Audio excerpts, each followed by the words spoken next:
ये शिवजी ने कब प्रकट किया था? रुद्र रूप में, यानी कि जिसको मारे और खा जाए, बिल्कुल भी दया ना हो। इसको काल भैरव इसलिए कहा है कि ये साक्षात काल है। तो मैं दर्शकों को ये बता दूं कि जब हम स्टूडियो में एंटर हुए थे तो मैंने भी गुरु जी से यही कहा था कि लोग ऐसा चाहते हैं कि आप प्रैक्टिकल कराओ, प्रैक्टिकल दिखाओ। आपके अंदर अगर काल भैरव बाबा आते हैं तो आप मुझे थोड़ा सा मतलब उनको बुलाकर दिखाइए ताकि हम वो थोड़ा सा रिकॉर्ड भी कर सकें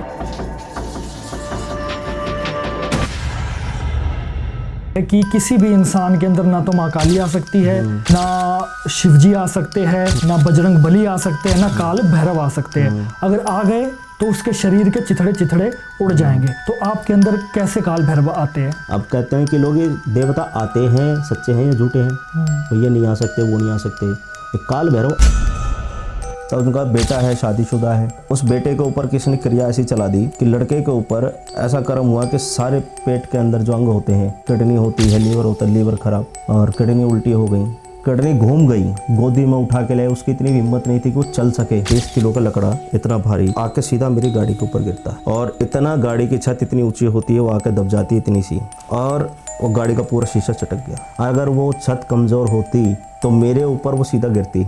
तो जब रास्ते में जा रहे हैं हम, जैसे गांव से निकले, कोई चीज़ हमारे पीछे पीछे चल पड़ी। पहले मैंने सोचा कि मुझे ही कुछ हो रहा है, धक धक सी हो रही है दिल में, मैं घबराहट सी हो रही है, मैंने कुछ तो है यार, समझ में नहीं आ रहा क्या है। एकदम काला बिल्ला आके सीधा गाड़ी पे खड़ा हो गया, बोनट के ऊपर ही, और ड्राइवर घबरा गया, उसने वाइपर चले, गाड़ी डिसबैलेंस कर दी। और ऐसा सांप नहीं कि एक पतला सा सांप होता है और गया, कम से कम क्या बताऊँ 8-9 फीट का सांप। अगर हम उसको उठा के तोलेंगे तो 70-80 किलो का सांप होगा। तो उसकी परछाई पे ध्यान दो और उसकी आंखों पे, बस ये 2 चीज़ें नोट कर लिए तो आप अपनी जान बचा सकते हो। क्योंकि मरे हुए इंसान की परछाई नहीं होती, और जो इंसान मर जाता है, प्रेत में आ जाता है या भूत पिशाच योनि में चढ़ जाता है, तो उसकी आंखों में पुतलियाँ नहीं होती।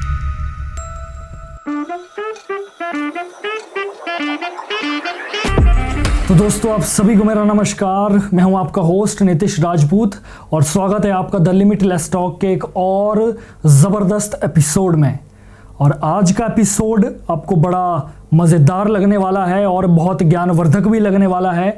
बहुत सारे मिथ आज क्लियर होंगे, साधना से रिलेटेड, एंटिटीज से रिलेटेड, और कुछ मुझे लगता है बोनस पॉइंट भी आपको आज ज़रूर मिलेगा। क्योंकि आज के जो हमारे गेस्ट है वो है विमल बालाजी, जो कि काल भैरव और बाबा बुलाकी जी के साधक हैं। और इससे पहले वाली वीडियो भी काफ़ी हमारी अच्छी गई, आपने बहुत ज़्यादा प्यार दिया।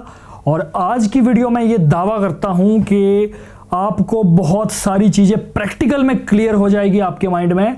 और वीडियो को पूरा ज़रूर देखें। पूरी वीडियो देखने के बाद आपको मैं विश्वास दिलाता हूं कि आपको ऐसा नहीं लगेगा कि यार मैंने समय वेस्ट कर दिया, मैंने टाइम वेस्ट कर दिया, या मेरा जो भी 1 घंटा था वो मैं कहीं और लगा सकता था। ये 1 घंटा आपके लिए बड़ा इंपॉर्टेंट होने वाला है, तो वीडियो को स्किप ना करें और एंड तक ज़रूर देखें और वीडियो को पहले ही लाइक कर दें। तो भाई स्वागत करता हूँ मैं। विमल भाई कैसे हैं आप? बढ़िया, जय श्री राम, जय महाकाल। बस सभी भाइयों को और गुरुजनों का प्यार है जो आपके सामने एकदम स्वस्थ बैठे हुए हैं। बिल्कुल भाई, मैं सबसे पहले ये जानना चाहता हूँ कि हमारी पहली वीडियो, आपकी भी लाइफ की पहली पॉडकास्ट थी, वो भी हमारे साथ ही थी। हाँ जी, हाँ जी। तो क्या एक्सपीरियंस रहा? क्या लोगों की प्रतिक्रियाएं क्या रही? नेगेटिव रही, पॉजिटिव रही? क्या कुछ एक्सपीरियंस रहा वो बता दीजिए। नितेश भाई, लाइफ का फर्स्ट पॉडकास्ट बहुत इंटरेस्टिंग था मेरी लाइफ में। कुछ नया करने को मिला जो कि मैं अपने चैनल के माध्यम से लोगों तक पहुंचा रहा हूं। कुछ अच्छी बातें हैं और शक्तियों को लेकर अच्छी चीज़ें, बुरी चीज़ें दोनों। कहते हैं ना कि जब हम अच्छा काम करते हैं तो कहीं ना कहीं बुरा काम भी हो ही जाता है। अच्छा। तो शक्तियों के साथ भी ऐसा है, शक्ति कहीं पर अच्छी है, कहीं पर बुरी है। और पब्लिक से बहुत अच्छा प्यार मिला। मैं कॉल्स भी आपको आई, जैसे आप कमेंट भी देख रहा था, लोगों के बहुत अच्छे अच्छे कमेंट थे और लोगों के कॉल्स भी आए हैं। जो हो सकता था, जिसको मैंने बताने की कोशिश करी, जितना समझा सका मैंने उनको समझाया। बाकी तो पब्लिक का प्यार है जो बना हुआ है, आपके द्वारा हमें भी मिल रहा है।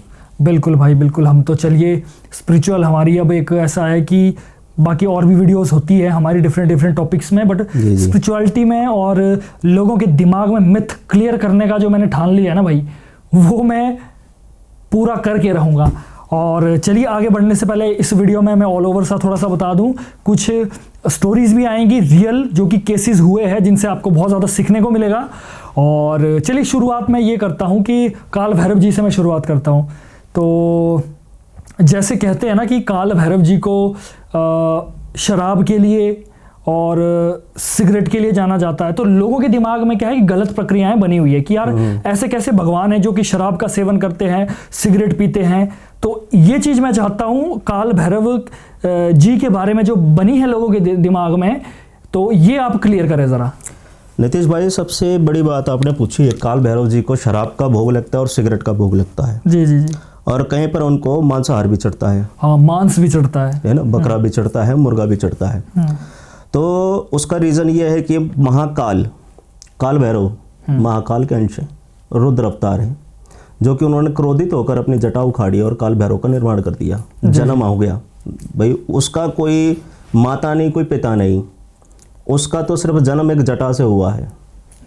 और जो इनका मांस का और इनके सिगरेट का जो लेखा जोखा है देखने में आएगा, तो आप ये सोचिए कि शिवजी जो हैं, शिवजी ने अपने एक भक्त के घर पे मांसाहार का भोजन किया। आदिवासी एक उनके जो भक्त हैं, उनको ये भी नहीं पता कि इनका असली नाम क्या है। उन्होंने ऋषि मुनियों को देखा कि ये शिवजी की पूजा करते, एक पत्थर है उसके ऊपर जल चढ़ाते हैं, पत्थर चढ़ाते हैं, बेलपत्र देते हैं, धतूरा देते हैं। तो उन्होंने सोचा कि कोई बहुत बड़े भगवान है, इनकी पूजा हमें भी करनी चाहिए। तो उन्होंने क्या करा कि एक पत्थर उनको मिल गया पड़ा हुआ, उन्होंने उठा के अपने घर में स्थापित किया और उसको बाबा जी करके वो पूजने लगे, जो कि ऋषि मुनि जैसे करते थे, जल चढ़ाते। तो उन्होंने कहा इन पे जल भी चढ़ता है, ऐसे जल चढ़ाया मियाँ बीवी ने। उसके बाद उन्होंने कहा इन पे पत्ते भी चढ़ते हैं, उनको जो पत्ता मिला, जैसा मिला, उन्होंने लाके वो चढ़ा दिया। जी जी जी। फिर उन्होंने देखा इनके ऊपर नशीला पदार्थ भी चढ़ता है, तो वो भी उनके ऊपर चढ़ाया और जय बाबा जी करते रहे। तो उनकी इस तपस्या से प्रसन्न होकर शिव जी ने एक मानव रूप धारण करके धरती पर अपना आगमन कर दिया उस भक्त की परीक्षा लेने के लिए। अब भक्त के घर जब वो अतिथि बनकर जाते हैं, तो उन्होंने अतिथि का बहुत अच्छा सत्कार किया है। कैसे कि आजकल हमारे भारत में क्या कहा जाता है कि अतिथि देवो भव, ये भगवान का रूप होता है अतिथि, मेहमान भगवान के समान है, उसका भगवान की तरह सत्कार किया जाए। तो उन्होंने भी वही पालन किया, अतिथि को भगवान मानकर, जबकि वो भगवान शिव ही है, उनको भगवान मानकर उन्होंने उनका सत्कार किया। जी जी जी। और आदिवासी के घर में क्या होता है कि भाई वो जो भी शिकार करेगा, कुछ भी मार कर लाएगा तो पकाएगा, खिलाएगा अपने परिवार को भी, खुद भी। बिल्कुल। तो अब जब वह भगवान शिव उसके घर में आ गई, तो वहाँ पर देखा कि भाई भगवान आ गए, इनके सत्कार के लिए हमने इनको बिठा लिया। तो उन्होंने कहा कि एक काम करते प्रभु, हम आपके खाने की व्यवस्था करते हैं। तो भगवान कहते अच्छा ठीक है करो। तो चाहते हैं तो वो शिकार करके ले आते हैं। तो भगवान बड़े सोच में पड़ गए, पूरा ब्रह्मांड सोच में पड़ गया, क्या शिवजी भी मांसाहार का भोग करेंगे? जबकि शिवजी तो बेलपत्र और लड्डू, मिठाई, बांग, दूध, दही, घी खाने वाले, ये मांसाहार कैसे करेंगे? पूरी सृष्टि उन्हें देख रही है।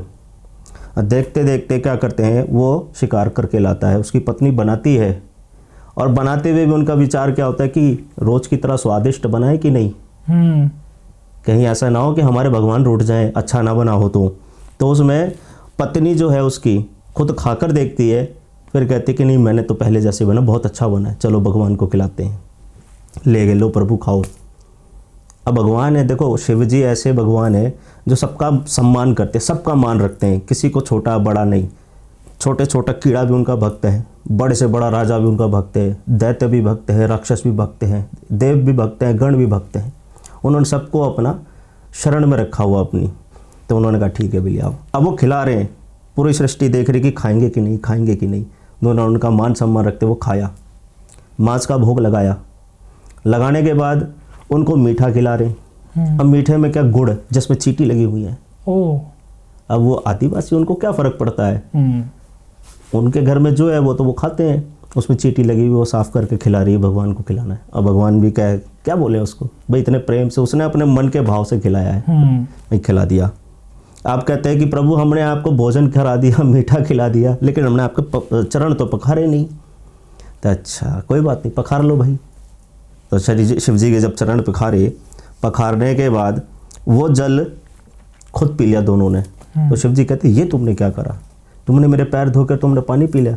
कहता है प्रभु आप हमारे समय भगवान हैं, तो हम आपके चरण कैसे छोड़ दें, हम आपके चरण को पान कर रहे हैं, हम आपके चरणों का जल पिएंगे, हम समझेंगे हमारे भगवान के चरणों से गंगा बही है, वो हमने पान किया है।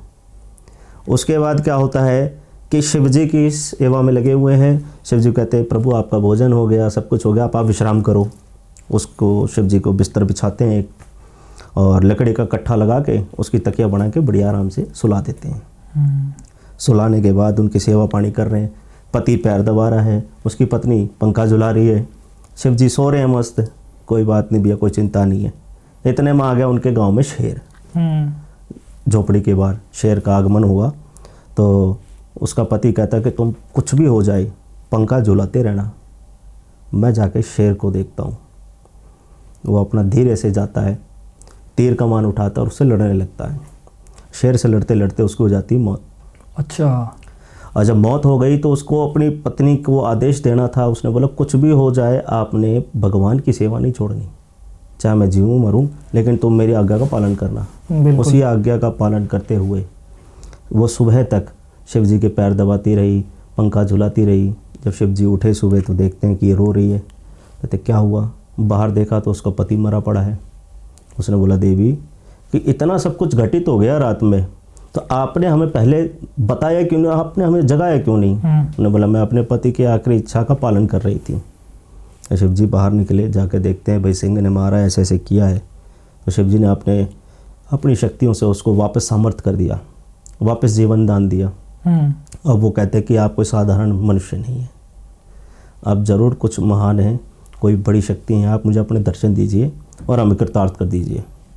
उस समय उन्होंने अपने दर्शन दिए, दर्शन देकर उनको बताया कि तुम जिसकी पूजा करते हैं मैं वही शिव हूँ। तो ये यहाँ पर उन्होंने जो मांस का भोजन किया, मांस का भोजन करने के बाद उनके अंदर एक तामसिक वृत्ति जाग चुकी है। अब इस तामसिक वृत्ति को निकालने के लिए जब माता काली रण में चली गई है, माता काली क्रोधित होकर शुंभ निशुंभ को मार रही है, रक्त बीजों को मार रही है, तो माता काली अकेली पड़ जाती है। तो वहाँ पर वीरभद्र को जगाया जाता है। वीरभद्र भी जटाओं से पैदा हुआ, और जब वीरभद्र भी कमज़ोर पड़ने लगता है तब काल भैरव के लिए जटा उखाड़ी जाती है। फिर तीसरी जटा उखाड़ कर काल भैरव को प्रकट किया जाता है। तो जो तामसिक वृत्ति है वो काल भैरव को दे दी गई कि भाई काल भैरव तू जा, तुझे जो खाना है जो पीना है वो तू ले और तू इनको सबको नष्ट कर। तो दुनिया ने क्या चलन बनाया है कि काल भैरव तो शिव जी के अंश हैं, अवतार हैं, रुद्र रूप हैं, दोनों रूपों से पूजे जाते हैं। काल भैरव जी को दूध भी चढ़ता है, दही भी चढ़ता है, मक्खन भी चढ़ता है, दही बड़ा भी चढ़ता है, मिठाइयाँ भी चढ़ती हैं अनेक। और जो तांत्रिक हैं इन्होंने इनका तामसिक रूप पहचान रखा है कि काल भैरव से अगर तीव्र गति से काम कराना है, जल्दी से काम कराना है और समय के साथ, तो काल भैरव को शराब का सेवन कराओ, मदिरा पान यानी कि सोमरस। भैरव जी की तामसिक वृत्ति को पहचान रखा है कि ये शिव जी ने कब प्रकट किया था, रुद्र रूप में, यानी कि जिसको मारे और खा जाए, बिल्कुल भी दया ना हो, भैरव ऐसा प्रकट किया है। इसको काल भैरव इसी लिखा है कि ये साक्षात काल है और ये काल इसी रूप में काम करेगा कि इसको तीव्र गति से चलाने के लिए सोमरस का पान कराओ, सिगरेट का सेवन कराओ, गांजा चढ़ाओ, धतूरा चढ़ाओ, जो मर्जी आप इनको तामसिक रूप से दे सकते हो। और जब आप इनको बलि देते हो तो ये खुश होकर नशे में धुत होकर काम कर देते हैं। काल भैरव की धारणा लोगों ने ऐसी बना रखी है और काल भैरव को उसी में ढाल दिया गया है। नहीं तो काल भैरव को दूध भी चढ़ता है, तो दूध क्यों नहीं चढ़ा रही दुनिया? बिल्कुल दूध नहीं चढ़ा रही क्योंकि वो शिव जी को चढ़ेगा, काल भैरव को नहीं चढ़ेगा। शिव जी चढ़ाएंगे दूध तो अपने पास लेंगे तो वो क्या करेंगे, भाई शांति रख बेटा, हो जाएगा। उनकी तपस्या बहुत लंबी है, सैकड़ों साल बीत जाने हैं, अपना जीवन ही खत्म हो जाएगा। लेकिन काल भैरव की सिद्धि ऐसी है 10 दिन के अंदर, 1 हफ्ते के अंदर आदमी प्राप्त कर लेता है। 1 हफ्ते के अंदर सिद्धि मिल जाती है। किस वजह से? हाँ जी, किस वजह से? सिर्फ ये मांस मदिरा के भोजन से। अच्छा, इस बारे में भी हम बात करेंगे कि सिद्धि कैसी होती है, लेकिन उससे पहले हम ये जानेंगे कि जैसे अभी हमने जैसे लोग कहते हैं ना कि हमें प्रैक्टिकल दिखाओ, तो मैं दर्शकों को ये बता दूं कि जब हम स्टूडियो में एंटर हुए थे तो मैंने भी गुरु जी से यही कहा था कि लोग ऐसा चाहते हैं कि आप प्रैक्टिकल कराओ, प्रैक्टिकल दिखाओ। तो हमने भी सिर्फ प्रैक्टिकल दिखाने के पर्पज़ से ही, बाकी हमारा कोई कुछ भी काम नहीं था। प्रैक्टिकल के उद्देश्य से मैंने ये कहा था कि भाई अगर जैसे आपके अंदर अगर काल भैरव बाबा आते हैं तो आप मुझे थोड़ा सा मतलब उनको बुलाकर दिखाइए ताकि हम वो थोड़ा सा रिकॉर्ड भी कर सकें। तो मतलब मुझे तो ऐसा बड़ा बहुत ही अंदर से कहते उसे अच्छा फील हुआ, हृदय जो कहते हो गदगद हो गया जब आपके अंदर काल भैरव बाबा आए थे। मैं वीडियो ज़रूर अटैच कर दूंगा। और जब आए थे बहुत सारी बातें बोली उन्होंने, और हो सकता है मैं सारी बातें मैं वहाँ पर ना दिखा पाऊँ, लेकिन वो वीडियो मैं ज़रूर अटैच करूँगा। और कहते कि बड़ी अच्छा अनुभव हुआ, बहुत ही अच्छा लगा मुझे। और ये मुझे लगता है यूट्यूब की हिस्ट्री में पहली बार किसी पॉडकास्ट में ऐसा आया होगा जहाँ पर कि काल भैरव बाबा किसी पॉडकास्ट में लाइव आए हो और हमें आशीर्वाद दिया हो उन्होंने, है ना। तो उसके लिए बहुत बहुत धन्यवाद। और वो आशीर्वाद मुझे लगता है कि वीडियो के माध्यम से वो सबके लिए वो लाभदायक रहेगा। लाभदायक रहेगा। तो मैं ये जानना चाहता हूँ कि जब काल भैरव बाबा आपके अंदर पहली बार आए थे, कैसे आए थे? क्या ये कोई पिछले जन्म की कोई साधना है या आपने कोई बहुत तपस्या की है, या किस तरीके से आपको चुना काल भैरव जी ने? देखो ऐसा है नीतीश भाई, ये शक्तियाँ जो होती है ना, हम नहीं चुनते। हर इंसान चाहता है कि मेरे पास एक ऐसी मैजिकल पावर हो, मैं जो चाहूँ वो कर सकूँ, लेकिन हर आदमी को वो शक्ति नहीं मिलती। किसी को ज्ञान मिलता है तो बल नहीं मिलता, किसी को बल मिलता है तो ज्ञान नहीं मिलता, किसी को ज़बान से बोलने की मिठास मिलती है तो किसी को कड़वाहट मिलती है। कोई ऐसा देखता है कि उसका मन मोहक हो जाता है, कोई ऐसा देखता है तो उसकी दुनिया भ्रष्ट हो जाती है ना। सबको अलग अलग तरीके से शक्तियों ने चुना हुआ है। और ये जो अलौकिक शक्तियाँ हैं, इसको ना तो आप ना तो मैं चाह कर भी प्राप्त नहीं कर सकते जब तक हमारे कर्मों में जो लिखा है। ये जो शक्तियाँ प्राप्त होती है हमारे पिछले कर्म का कुछ इतिहास है। हाँ। पिछले कर्मों में, पिछले जन्म में जो ऐसे अच्छे कर्म हैं या हमारी भक्ति है ऐसी, तो उसका फल थोड़ा सा हमें इस जन्म में मिला है। जितने भी साधक होते हैं, जितने भी भगत हैं, संत हैं, ये पिछले जन्म में भी साधक ही रहे हैं, पिछले जन्म में भी संत ही रहे हैं। उनका कुछ ऐसा कार्य अधूरा रह गया जिसके कारण इस दोबारा मृत्यु लोक पर आकर और इंसानी जीवन में, गृहस्थ जीवन में रहकर भी उस साधना को पूरा करने की कोशिश कर रहे हैं। और आज का कलयुग ऐसा है कि हम साधना कर रहे हैं, हम अपनी तपस्या को पूरा कर रहे हैं, हम अपना उद्देश्य कुछ और है, लेकिन जब जनता को पता चलता है ना कि ऐसा कुछ हो रहा है, तो जनता आपके पास आना शुरू करती है, आपको आपकी सिद्धि से दूर करने की कोशिश कर देती है। साधना ऐसी है कि आप अकेले में बैठ के कर रहे हैं, सालों साल कर रहे हैं, जब तक आपको अपने परमेश्वर से, परमात्मा से मिलन ना हो जाए। और अगर आपकी साधना में लोग आने लगे, बीच में बोलने लगे, पूछने लगे, जांचने लगे, जो आपने अपना तपोबल बढ़ाया है, जो सिद्धि हमने प्राप्त करी, हम उसी का कुछ अंश निकाल कर हम दूसरों का भला कर रहे हैं। किसी की हमने बीमारी ठीक करी, किसी का कुछ हुआ, किसी का घर सुधार दिया, तो उसमें उसकी कुछ नहीं गई, उसका मेहनत कुछ नहीं है, वो आया है सिर्फ जो हमने तपस्या करी, जो हमने साधना करी ना, हमने अपनी तपस्या का कुछ फल अपने जीवन से निकाल कर उसको दे दिया। यानी कि हमारी जो पिछले जन्म से जो हमारी साधना चल रही है, इस जन्म तक पूरी नहीं हुई है और हो सकता है अगले जन्म तक पूरी ना हो। मतलब जैसे मैं ये समझ पा रहा हूँ कि जैसे किसी का मान लो इलाज भी कर रहे हैं, हाँ, उसमें भी जो खर्चा हो रहा है वो ऊर्जा खर्च हो रही है, जो कि ऐसी वैसी ऊर्जा नहीं, कई जन्मों की इकट्ठी की हुई ऊर्जा, कई जन्मों की ऊर्जा है। तो जिसका अगर इलाज भी हो रहा है तो मुझे ऐसा लगता है कि आपके द्वारा खर्च की गई ऊर्जा उसके ठीक होने में लग रही है ना, जितना मैं समझ पा रहा हूँ। तो और लेकिन इसमें ये है कि आप तो चलो ठीक कर रहे हैं, क्योंकि मुझे आप पर पूर्णतः विश्वास है। इस चीज़ का फ़ायदा और लोग भी उठाते हैं। तंत्र गलत नहीं है, तांत्रिक भी गलत नहीं है, लेकिन तंत्र के अंदर जो गलत काम करते हैं, धोखेधारी, ठगी, जिनसे हमारे सब्सक्राइबर बड़े जूझते हैं, वो गलत है। तो आपको क्या लगता है कि कितने % ऐसे तांत्रिक होंगे जो अपनी इतने जन्म की ऊर्जा किसी को इलाज करने में सच में ख़त्म करते हैं, या फिर वो दिखावा करते हैं कि हाँ तेरा काम हो गया या तू ठीक हो गया? 100% में से 92% बंदे ऐसे हैं जिसमें मेल फीमेल सब है। अब कोई बंदा है 3 महीने की साधना करके बैठा है, 3 महीने की साधना करिए, वो अपने आप को तांत्रिक समझने लगा। अब उसके पास तपस्या का फल नहीं है, लेकिन दूसरे ने अपना सेटअप बिठा लिया है, बढ़िया दरबार चला रहा है, गद्दी लगा रहा है, सिर हिला के दिखाने से गद्दी नहीं चलती, भीड़ आ रही है, सबको वचन दे रहा जा तेरा काम हो जाएगा, पैसे लेके रख लिए, काम हुआ या नहीं हुआ उसको मतलब नहीं है। 1-2 तुक्के लग गए बस, 1-2 तुक्के लग गए भाई। किसी की किस्मत अच्छी है, किसी की किस्मत खराब है, जिसकी किस्मत अच्छी हो गया, नहीं हुआ तो नहीं हुआ। 92% बंदे ऐसे हैं धोखाधड़ी वाले, जिनको ये भी नहीं पता कि अभी साधना काल में सिर्फ आप एड़ा उड़ा जो बोलते हैं ना हिंदी में काखा गागा, उससे पहले आती है आ ई उ। छोटी मात्राओं को जो सिखाते हैं बस आप वहीं पे फंसे हुए होंगे। जब तक आप मात्राएं नहीं सीखोगे तब आप अगले लेसन पे नहीं जाओगे, काखा गा तक नहीं पहुंचोगे। वो भी आ ई उ पे फंसे हुए हैं और उसी आ ई उ से दूसरे का इलाज कर रहे हैं। अब वहाँ क्या होता है, जो 3-4 महीने का साधक है उसको ठीक कर रहा है, आप गद्दी लगा के बैठो तो गद्दी पे तो शक्ति आएगी, कोई ना कोई शक्ति विराजमान हो जाएगी, चाहे घर की हो, चाहे जिसकी साधना कर रहा हो उसकी हो, या कोई पित्र हो, या चाहे वो कुछ भी पित्र हो। तो जो भी बीमार है उस बीमार मरीज को पर मान लो शमशान की काली चढ़ी हुई है, तो वो उतर के आपके पास बैठ जाएगी। वो ठीक हो गया लेकिन आपको ठीक करने वाला कोई नहीं।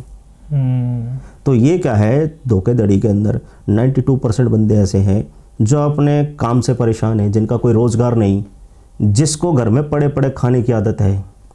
और दूसरा, औरतों के लिए भी कहूँगा, सबसे ज़्यादा औरतों ने आतंक मचा रखा है भाई। वो कैसे भाई? जिसके साथ ससुर हरामी अपनी बहू को मारते पीटते हैं, जिसका पति मारता पीटता है, एक दिन चढ़ गई चंडी, हला लिया सिर, उसी दिन से माता चढ़ गई। अब जब माता चढ़ गई तो ना सास बोले, ना ससुर बोले, ना पति बोले। अब जब भी ससुर चिल्लाने को हुआ या पति ने हाथ उठाया उसी टाइम माता आ जाए। तो माता सच में थोड़ी आएगी, वो तो माता सच में नहीं आ रही, लेकिन उसने ड्रामा बना लिया है। ओके। जब माता ने आना होगा तो शरीर संभाल नहीं सकता, 4-4 महीने तक बुखार में पड़ा रहता आदमी। तो जब पति ने हाथ उठाया मारने के लिए तो उसमें माता आ गई, पति डरो, हो माता आ गई, माता आ गई, माता आ गई। भाई माता तो क्या चाहती है? माता कहती तो इसको हाथ मत लगाइयो, मेरी गद्दी लगा, मेरी पंचायत बैठा। तो पति क्या करे बेचारा, माता से थोड़ी ना कुछ कहेगा। लेकिन ये सबसे बड़ी भूल है। माता देवी सिर्फ उसी औरत पर आ सकती है जो कि कुंवारी है। ओके। जितनी भी कुंवारी औरतें या कुंवारी बच्चियां हैं, लड़कियां कुंवारी, उस पर ही माता चलेगी। शादीशुदा औरत पे कभी नहीं चलेगी। शादीशुदा पे क्यों नहीं चलेगी? क्योंकि उसका शारीरिक शोषण हो चुका है। शादी के बाद तो संबंध बन गया ना किसी से, बाल बच्चे हो गए, तो वो शरीर पवित्र नहीं रहा। और ये देवी देवता इतने भी गंदे नहीं है कि रात को नाली में लौट के आ रहे हैं, रात को गंदे काम कर रहे हैं, सुबह माता चली आए शरीर में। नहीं भाई, ऐसा नहीं है। शरीर शुद्ध होना चाहिए। आज तक आपने देखा होगा जो भी साधु संत अगर अमर हुआ है, जो आज भी 100-100 साल पुराने संत हैं, ब्रह्मचार्य में चल रहे हैं। किसी ने औरत की छाया तक नहीं देखे और गुफाओं में बैठ के, हिमालय में बैठ के, कहीं ना कहीं बैठ के अपनी साधना में लीन है। वो इसीलिए आज 100 साल भी पुराने चल रहे हैं। उनके ऊपर जब शक्ति नहीं आ रही, ऐसी कई नागा घोरी हैं जिन्होंने अपना पूरा जीवन साधना काल में दे दिया, जिन्होंने शादी का मुंह तक नहीं देखा, परिवार छोड़ दिया, उनके ऊपर माता नहीं आ रही। शादीशुदा परिवार में लड़कियों पे, औरतों पे माता कैसे आ जाएंगी? सबसे ज़्यादा पाखंड इन औरतों ने मचा रखा है। जगह जगह देखो काली का दरबार चला के बैठी है। कौन सी है ये माता जी? इन पे माता आती है। माता जी से आप ये पूछ लो कि भाई आप कौन सी माता हो? वो कहती है भाई मैं कलकत्ते की काली हूँ। तो कलकत्ते की काली से पूछो कि आपके भैरव का नाम बताओ, आपके साथ कौन सा भैरव है? अब मान लो वो कहती है कि भाई मैं बंगाल की काली हूँ, बंगलामुखी हूँ, या फिर मैं बहुत बड़ी यहाँ की रणचंडी हूँ, मैं चामुंडा हूँ। तो उनसे पूछ लो कि तुम्हारा वास्तविक स्थान कहाँ है। माता को सब पता है। उनसे ये पूछ लो कि भी माता तुम्हारा जो भी अंश शुरू हुआ, तुम्हारा शक्तिपीठ जब बना, जब तुम्हारा काली के रूप में अवतरण हुआ, सबसे पहला गुरु कौन रहा है? हाँ, ये पूछना, उससे फिर वेरिफिकेशन हो जाती है ना, ये गुरु कौन है। सबसे बड़ी चीज़ है, माता काली को नर बलि से उतार कर, बकरे की बलि से उतार कर, नारियल लड्डू मिठाई श्रृंगार पर चलाने वाला गुरु कौन है? ये पूछना चाहिए। मेरा एक इसमें सवाल है ये भाई कि जैसे मैंने बहुत यूट्यूबर्स को देखा है, वो ये बोलते हैं कि किसी भी इंसान के अंदर ना तो माँ काली आ सकती है, ना शिवजी आ सकते हैं, ना बजरंग बली आ सकते हैं, ना काल भैरव आ सकते हैं। अगर आ गए तो उसके शरीर के चिथड़े उड़ जाएंगे।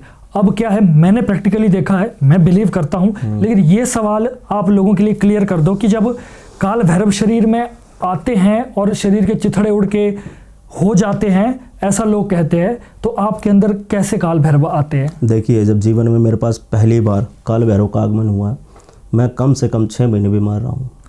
अच्छा, पहली बार। और ये जो विरासत है ना, मेरे को आज नहीं मिली, ये मेरे परदादा की लाई हुई है। मेरे परदादा का नाम रहा है ज्ञानदास जी, जो कि राम भक्त रहे हैं।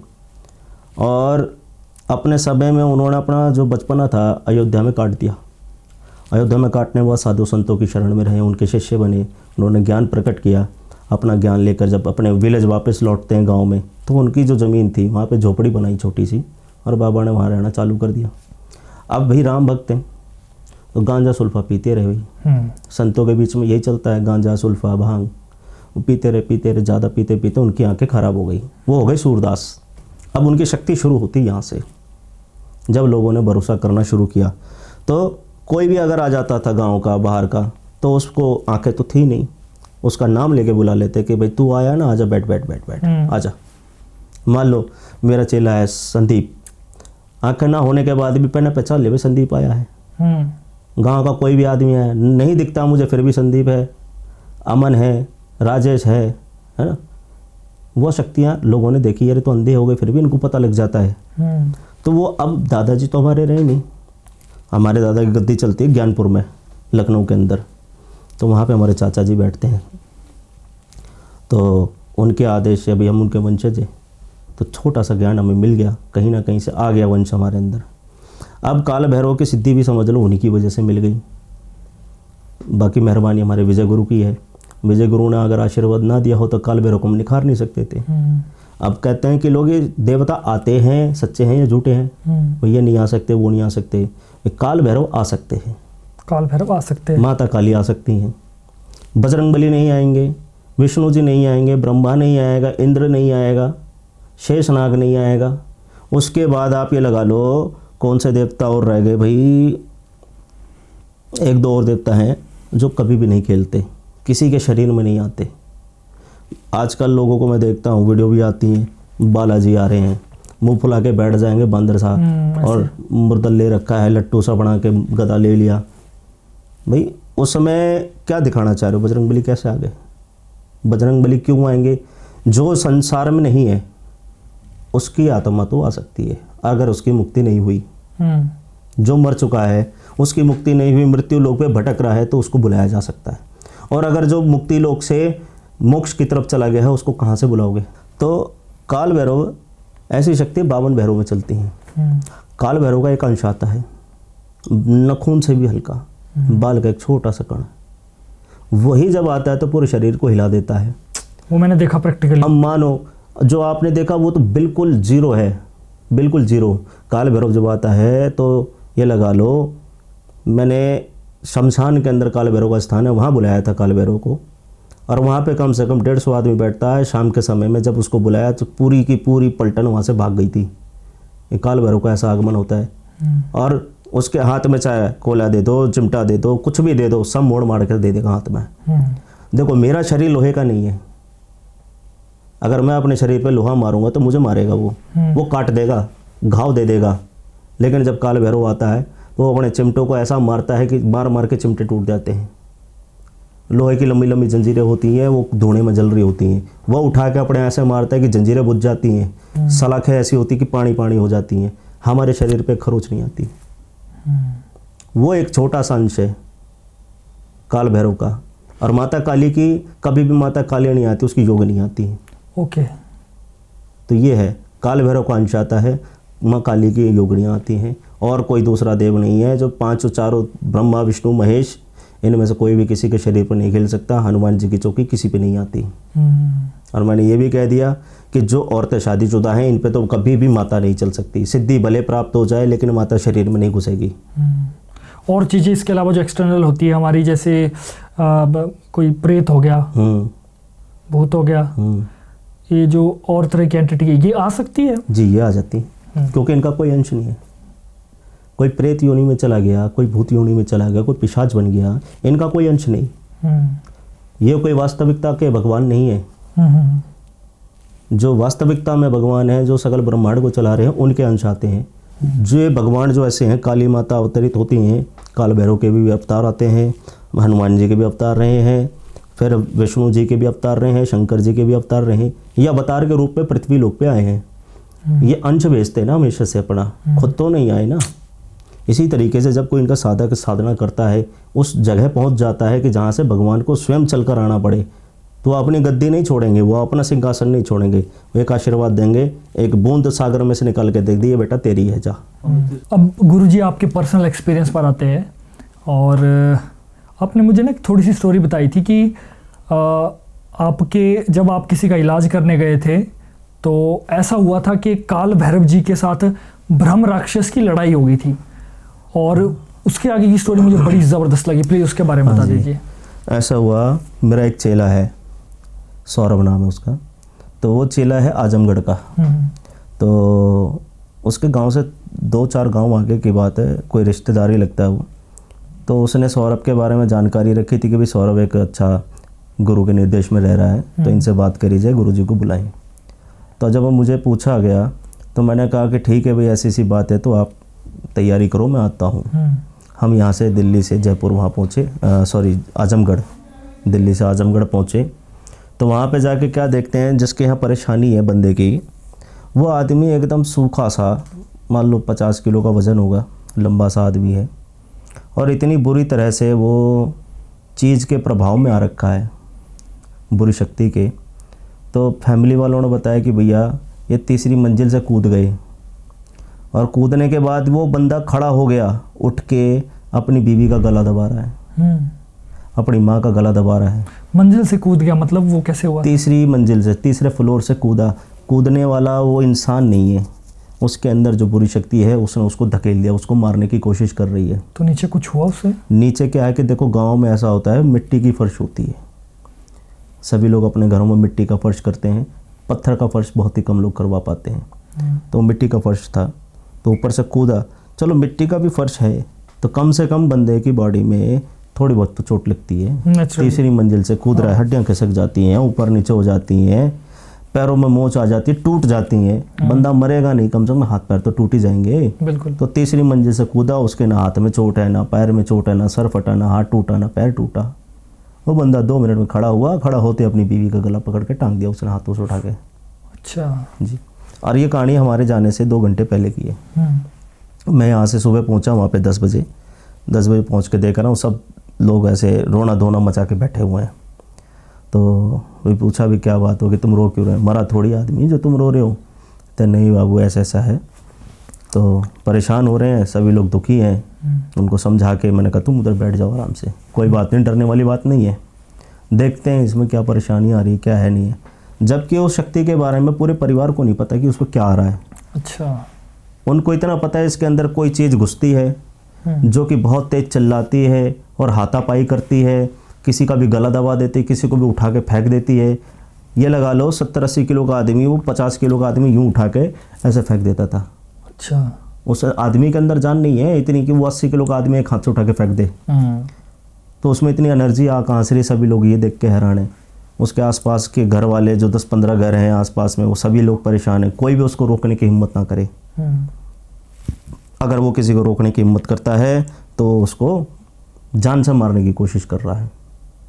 जब आप पहुँचे तो सारी पंचायत बैठाई, बैठाने के बाद हम माला चेक कर रहे थे, अपनी माला देखते हैं कि क्या है क्या नहीं है। इतनी देर में उस पर वो चीज़ उठती है और बहुत ज़ोर से चिल्लाना शुरू करता है। उसने हम पर हमला नहीं किया, बैठा रहा, चीज़ आई डरा कर भाग गई। तो हमने फिर ये सोचा कि भाई एक गांव है, इस गांव में लगता है घाट, तो उस घाट से आज्ञा लेकर हमने काल भैरव का आगमन कराया। काल भैरव की जब शक्ति किसी चेले पे बुलवाई तो काल भैरव के आते ही वो चीज़ फिर उठी, वो फिर से उठी चीज़, और उठकर काल भैरव से सामना करने लगी। अच्छा जी। अभी तक पता नहीं था कि क्या चीज़ है वो? अभी भी नहीं पता वो क्या चीज़ है, हमें भी नहीं पता वो क्या चीज़। हम माला देख ही रहे, इतने में वो चीज़ हाजिर हो गई। अब काल भैरव बैठा हुआ अपना लठ लेके, काल भैरव का हाथ में दंड होता है, हमने उनके दंड दे दिया, बाबा तेरा दंड ये रहा।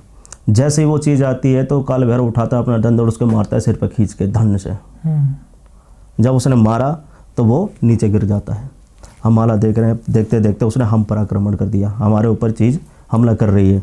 तो काल भैरव जैसे हम पर हमला करने लगा तो काल भैरव बीच में आ गया उसी समय। फिर काल भैरव ने उसकी गुद्दी पकड़ी, गर्दन पकड़ के उसको पटक दिया। अब पटकने के बाद वो बोल नहीं रहा कि मैं क्या हूँ, तो काल भैरव को कहता कि तू मुझे पहचान नहीं रहा, मैं कौन हूँ। काल भैरव कहता है कि मैं तो पहचान गया हूँ, तू अपनी जात बता, कि तू कौन है, सारी पंचायत बैठी है, पंचायत में अपना नाम बताना पड़ेगा, नहीं तो मैं तुझे और मारूंगा। तब क्या होता है, वो नाम नहीं बकरा, काल भैरव ने उसको पकड़ रखा है। अब क्या था, जब काल भैरव उसको दोबारा दंड मारता है तो दंड मारने से पहले चिल्लाता है कि मैं ब्रह्म हूं। अब ब्रह्म, मैंने पूछा भाई ब्रह्म कौन सा ब्रह्म? ब्रह्म कई प्रकार के हैं, किसी के घर का ब्रह्म देव होता है, किसी के घर का ब्रह्म राक्षस होता है, कौन सा ब्रह्म है? उसने बोला मैं ब्रह्म राक्षस हूँ। तो भाई ब्रह्म राक्षस है तो तू आया कैसे? तो इसने बताया ब्रह्म राक्षस ने कि भाई मेरा वहाँ उस पेड़ पे वास है। ब्रह्म राक्षस वैसे भी मैंने सुना है कि पेड़ों पर, हाँ, तो उसने बोला कि भाई मैं उस पेड़ पे वास करता हूँ और ये वहाँ बैठ कर दारू पी रहा था। अच्छा। और वो दारू उसकी जान के ऊपर बैठ गई। उसने कितनी दारू पी होगी, 1 बोतल 2 पीतल, और वो 1-2 बोतल उसकी ज़िंदगी बर्बाद करने लगी है। कहता है भैया इसने मेरा मान खंडित किया तो मैं इसको नहीं छोड़ूंगा, इसको मारूंगा और इसके पूरे ख़ानदान को मारूंगा। ब्रह्म से भैरव लड़ रहा है, मार रहा है उसको, और भैरव हर बार उसको मारे, हर बार वो गिरे फिर खड़ा हो जाए। पता नहीं इतनी शक्ति कहाँ से ला रहा है, इतनी मार खाने के बाद भी वो वापस खड़ा हो जाए। बड़ा स्ट्रॉन्ग होता है क्यों ब्रह्म राक्षस बहुत पावरफुल चीज़ है। ये आपके और हमारे बस की बात नहीं है, हम तो उसको देखकर ही भाग जाएं। वो काल भैरव इसलिए उसको संभाल रहा था क्योंकि वो खुद शिव का अंश है। अगर कोई छोटा मोटा देवता होता तो भाग ही जाता उसके आगे से। तो काल भैरव ने अपना एक गण प्रस्तुत किया। गणों में सबसे तेज होता मसान इनका। अच्छा। अब हम बुलाकी मसान के भी साधक हैं, तो हमने किसी और मसान को ना बुलाते हुए बुलाकी मसान को वहाँ पे बुलाया। काल भैरव के साथ जोड़े में लगा के ब्रह्म राक्षस को काबू में किया गया। अच्छा, बाबा बुलाकी भी आ गए। बाबा बुलाकी को बुला के, तो बुलाकी बाबा क्या करता है कि चाहे कितनी भी बड़ी मुसीबत हो, चाहे खुद यमराज खड़ा हो जाए, बुलाकी वहाँ पे खड़ा है तो अपनी पीठ नहीं दिखाता। उसकी ये खासियत है। और जब उसको पता है कि मेरे पीछे मेरा बाप खड़ा है तो मुझे डरने की ज़रूरत ही नहीं है। मेरे पर वार होगा यानी मेरे बाप पे वार होगा, वहाँ तक मैं जाने नहीं दूंगा, पहले मैं ही निपटूंगा इसको। काल भैरव इशारा करता है बुलाकी जा, और काल भैरव के आगे बुलाकी क्या कर रहा है, उसकी मुसक बांध के बैठा है उसकी छाती पे चढ़ के। और काल भैरव फिर पूछता है अब तू करना क्या चाहता है ये बता। भाई मेरी सरकार है, मेरी पंचायत है, क्योंकि भैरव जो है काशी का कोतवाल है, एक शक्तिपीठ का मालिक है। उसको स्वयं शिवजी ने वरदान दे रखा है भाई तू जा मेरी सारी शक्तिपीठ पर जाके अपना पहरा दे। तो जब काल भैरव ने बोला कि इसको मार, इससे इसका नाम उगलवा और सच बताना चाहिए, और इससे पूछ कैसे छोड़ेगा ये। तो जब बुला के उसको पकड़ के बैठता है, काल भैरव ने 2 दंड मारे, उसके बाद वो सारी बातें उगलता है कि भाई मैं पेड़ पे था, ऐसे ऐसे इसने मेरे साथ किया, वहीं दारू पी के वहीं बाथरूम किया, मेरा अपमान किया और मैं इसके साथ चला आया। जब तक मैं इसको मारूंगा नहीं तो मेरे अपमान का बदला पूरा नहीं होगा। तो उससे पूछ रहे कि भी अब तेरे को तो जाना पड़ेगा, तेरे को हटना पड़ेगा, हम तेरे को नहीं छोड़ेंगे, अब तो तेरे को लेके जाएंगे, गुरु का आदेश है तो तेरे को हटाना है, तो अपना भोग बता, प्रसाद बता, हम तेरे को दे के भेज दें। और काल भैरव ऐसे ही इतनी बात किसी से करते नहीं है। वो तो आते हैं चीज़ को खा जाते हैं, चाहे छोटी हो बड़ी, उसको खा जाएंगे, कहेंगे तू मेरे सामने कुछ नहीं, भगवान के सामने किसकी चलती है। तो वहाँ से काल भैरव इतना कहते हैं बोला कि तू संभाल मैं चला, और उसको पीछे मेरा आदेश है, बांध के जा रहा हूँ। काल भैरव ने उसके हाथ पैर बदवा दिए, बुलाकी पकड़ के खड़ा है, और बुलाकी फिर उसको घसीटता हुआ लेके जा रहा है। चल भाई, और घसीट के लेके जाएगा तो जो हम प्यार से पूछ रहे थे तेरे को क्या चाहिए, खाना है, क्या लेना है, क्या देना है, हम तेरे को देंगे, ईमानदारी से इज्जत से भेजेंगे और इज्जत के साथ तुझे वहाँ पे छोड़ के आएंगे। वो रास नहीं आती तो अपने को एक ही रास्ता पता है, चाहे कितना भी बड़ा देवता हो, ये गलत कर रहा है, चाहे कितना भी नाम हो, अच्छा हो बुरा हो, हम नहीं जानते, नाम खराब कर रहा है पंचायत में, तो इसको मारो, इसको बांधो और इसको उठा कर लेके जाओ। और इसको जाके कहाँ क्या करते हैं, हम जाके इसको गंगा के किनारे, गंगा जी में या फिर शमशान घाट में काली माता के नीचे, भैरव के नीचे दबा देते हैं। अच्छा जी, तो उसको हम वहाँ से उठा कर लेके गए, उतारा बना दिया, उतारा रख के फिर हम उसको लेके गए गंगा के घाट पे। और वो घाट भी बड़ा पवित्र था। उस पवित्र घाट की कहानी ऐसी है, जो भगवान राम जी केवट से कहते हैं कि मुझे नौका से गंगा पार करा दो वनवास के टाइम में, तो वो उस जगह का घाट था, केवट घाट बोलते हैं। तो केवट का राम घाट है, तो वहाँ पर शमशान घाट बन गया आज समय पे।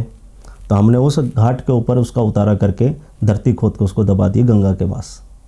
उसके बाद हम आते हैं तो वो आदमी बिल्कुल ठीक, और जो वो छत से कूदा था उसके बाद उसे पता चला कि मेरे पैर में, शरीर में कितना दर्द हो रहा है। अच्छा, उसके बाद दर्द स्टार्ट हुआ। उसके जब वो चीज़ हट गई है, उसकी एनर्जी तो चली गई, जब एनर्जी चली जाएगी तो अपने वास्तविक रूप में आता है, अपनी आत्मा से बात करता है इंसान। मेरे शरीर में क्या दर्द है, मेरा हाथ में कट लग गया, चाकू लग गई तो दर्द होगा।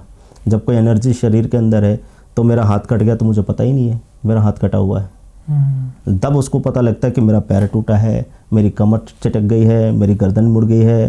तो वो आदमी 6 महीने बिस्तर में पड़ा रहा।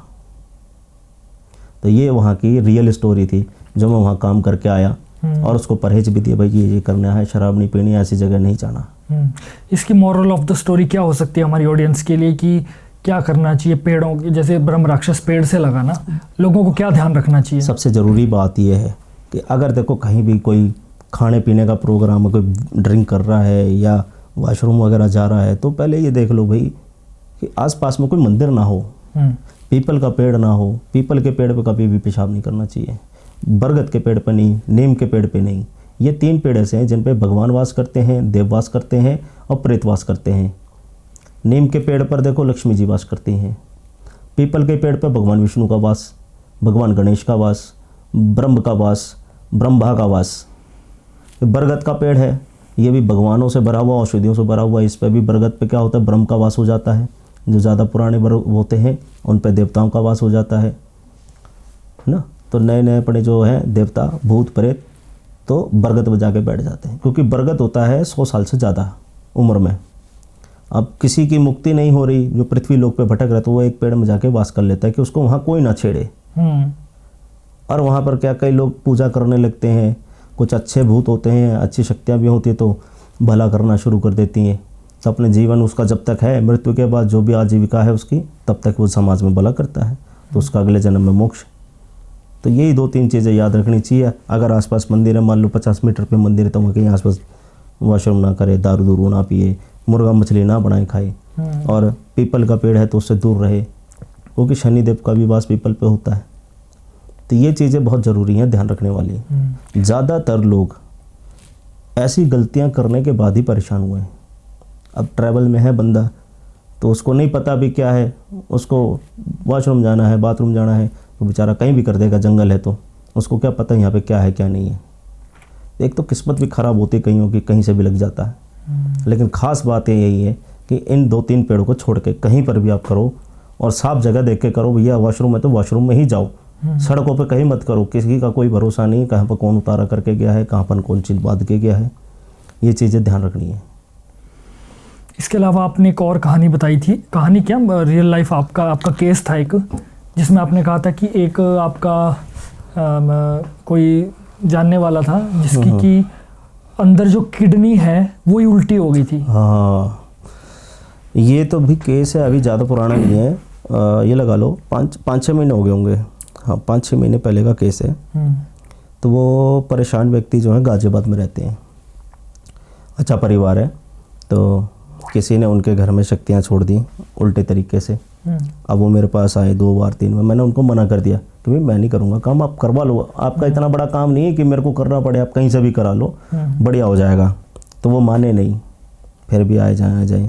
जब तीसरी बार वो मेरे पास आए तो उनके साथ क्या होता है, एक तो उनकी बेटी परेशान थी पहले, बेटी जैसे तैसे ठीक हुई। तो उनका बेटा है, शादीशुदा है। तो उस बेटे के ऊपर किसी ने क्रिया ऐसी चला दी कि लड़के के ऊपर ऐसा कर्म हुआ कि सारे पेट के अंदर जो अंग होते हैं, किडनी होती है, लीवर होता है, लीवर खराब, और किडनी उल्टी हो गई, किडनी घूम गई। अच्छा, एक होती किडनी फेल होना, एक होता किडनी घूम जाना, अपनी जगह से मुड़ गई।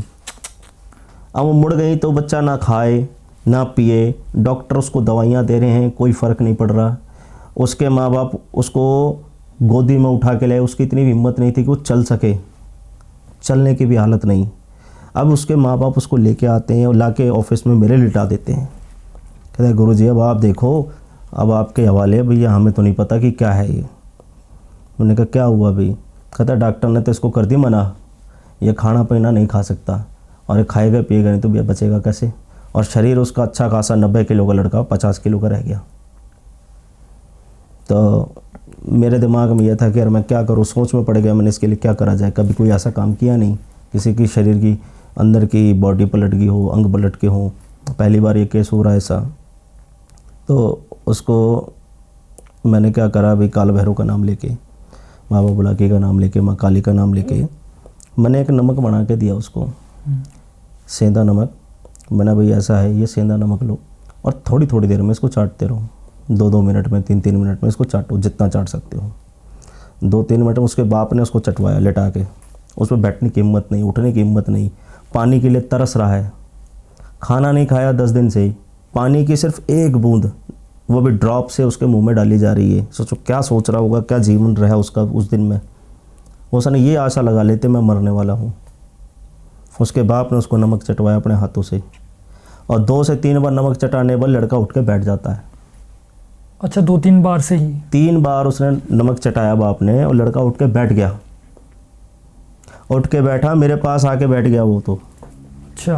हाँ जी, जो बच्चा अपने पैरों से चल नहीं पा रहा था वो खड़ा हुआ, खड़ा होकर बैठ गया। मैंने बेटा चमत्कार ही हो कैसा गया है? तो वो मेरे लिए भी चमत्कार ही था। मैंने लाइफ में पहली बार ऐसा काम किया, कोई मेरे लिए भी चमत्कार था। भाई ये कैसे, क्या हो गया इसको, ये उठ नहीं पाता। एकदम से 3 बार में उठ गया। फिर मैंने उसके हाथ में नमक डाला, ले बेटा तू ये ले, अब तो अपने हाथ से नमक चाट। एज क्या थी उसकी? उसकी एज यही होगी 27-28 साल। अच्छा यार, इस उम्र में अगर ये हालत हो जाए तो बंदा मरने की हालत में लेके आया उसका बाप। मैं तो उसकी हालत देख के मैं घबरा गया। मैंने कहा अगर मर गया ये लड़का, मेरे ऑफिस में कुछ कर्म हो गया इसके साथ, तो मेरे नाम पे क्या बीतेगी, मेरे ऊपर क्या बीतेगी। मैं तो ज़िंदगी भर अपने आप को क्षमा नहीं कर पाऊंगा। इसका बाप यही कहेगा कि मैं अच्छा भला लेके गया, वहाँ सांसें चल रही थी, घर ही ले जाता। लेकिन ये उसका भरोसा था, उस लड़के का, उसके बाप का भरोसा था कि मेरे पास जाने से उसका भला होगा। आ गए, उसको खिलाया। फिर मैंने कहा कि तू पानी पी के देख। 1 ढक्कन पानी पिया, उसने उल्टी कर दी। 1 ढक्कन पानी ही पी पाया, उसने उल्टी कर दी 1 ढक्कन में। फिर मैं काल भैरव को आदेश लगा के, उनसे विनती करके, प्रार्थना करके, वो पानी मैंने बना के उस बच्चे को खुद पिलाया। 1 ढक्कन पिलाया, और वो पानी उसको ऐसा पचा, उसके बाद उसने पेट भर के पानी पिया है। अच्छा। जी भर के। जो 1 बूंद में तरस रहा था उसको पेट भर के पानी पिलाया। मैंने कहा अगर तू पी पा रहा है तो पी। कहता गुरुजी मुझे बहुत अच्छा लग रहा है। वो खड़ा होकर दिखा रहा है, उठक बैठक लगा रहा है। गुरुजी अब तो पेट में भी दर्द नहीं है, मेरे शरीर में ऐसा लग रहा है जान आ गई, नवी ताकत आ गई है। उसको बोतल पिला दी पानी की। उसके बाद वो गया वॉशरूम, फ्रेश हो गया एकदम, और वो आया, गोद में था बाप की, और चल के जा रहा है, और चल के गया। फिर उसके बाप ने हमें बुलाया। हमने उसको बोला था कि काल भैरव का हमें ये सामान चाहिए। हम उसके घर गए, घर जाके उसका देखा तो जो लड़का गोद में आया था वो लड़का हमारी खातिरदारी कर रहा है, हमारे लिए चाय लेके आ रहा है, हमारे लिए खाना लेके आ रहा है, मार्केट जा रहा है, और ट्रैक्टर चला रहा है। सबसे बड़ी बात ये देखो, क्या बात है, फार्मिंग कर रहा है। ये तो एकदम से मतलब पूरा चमत्कार ही है। सिर्फ इंसान 20 से 25 दिन में ऐसा चमत्कार देखा मैंने कि वो बच्चा फार्मिंग करने लगा है। वो लड़का फार्मिंग कर रहा है, वो देख के मेरे को बड़ी खुशी हुई। मैं हूँ, मेरे साथ 2 भाई और थे, उन्होंने बढ़िया प्रोग्राम रखा, खाना खिलाया पिलाया और अच्छी सेवा करी, और सेवा करने के बाद उन्होंने मेरे को विदा भी अच्छा किया। तो वो चमत्कार देख के मेरे को भी खुशी हुई कि हाँ कुछ ऐसा कर्म किया है कि काल भैरव ने एक जीवन दान दिया है।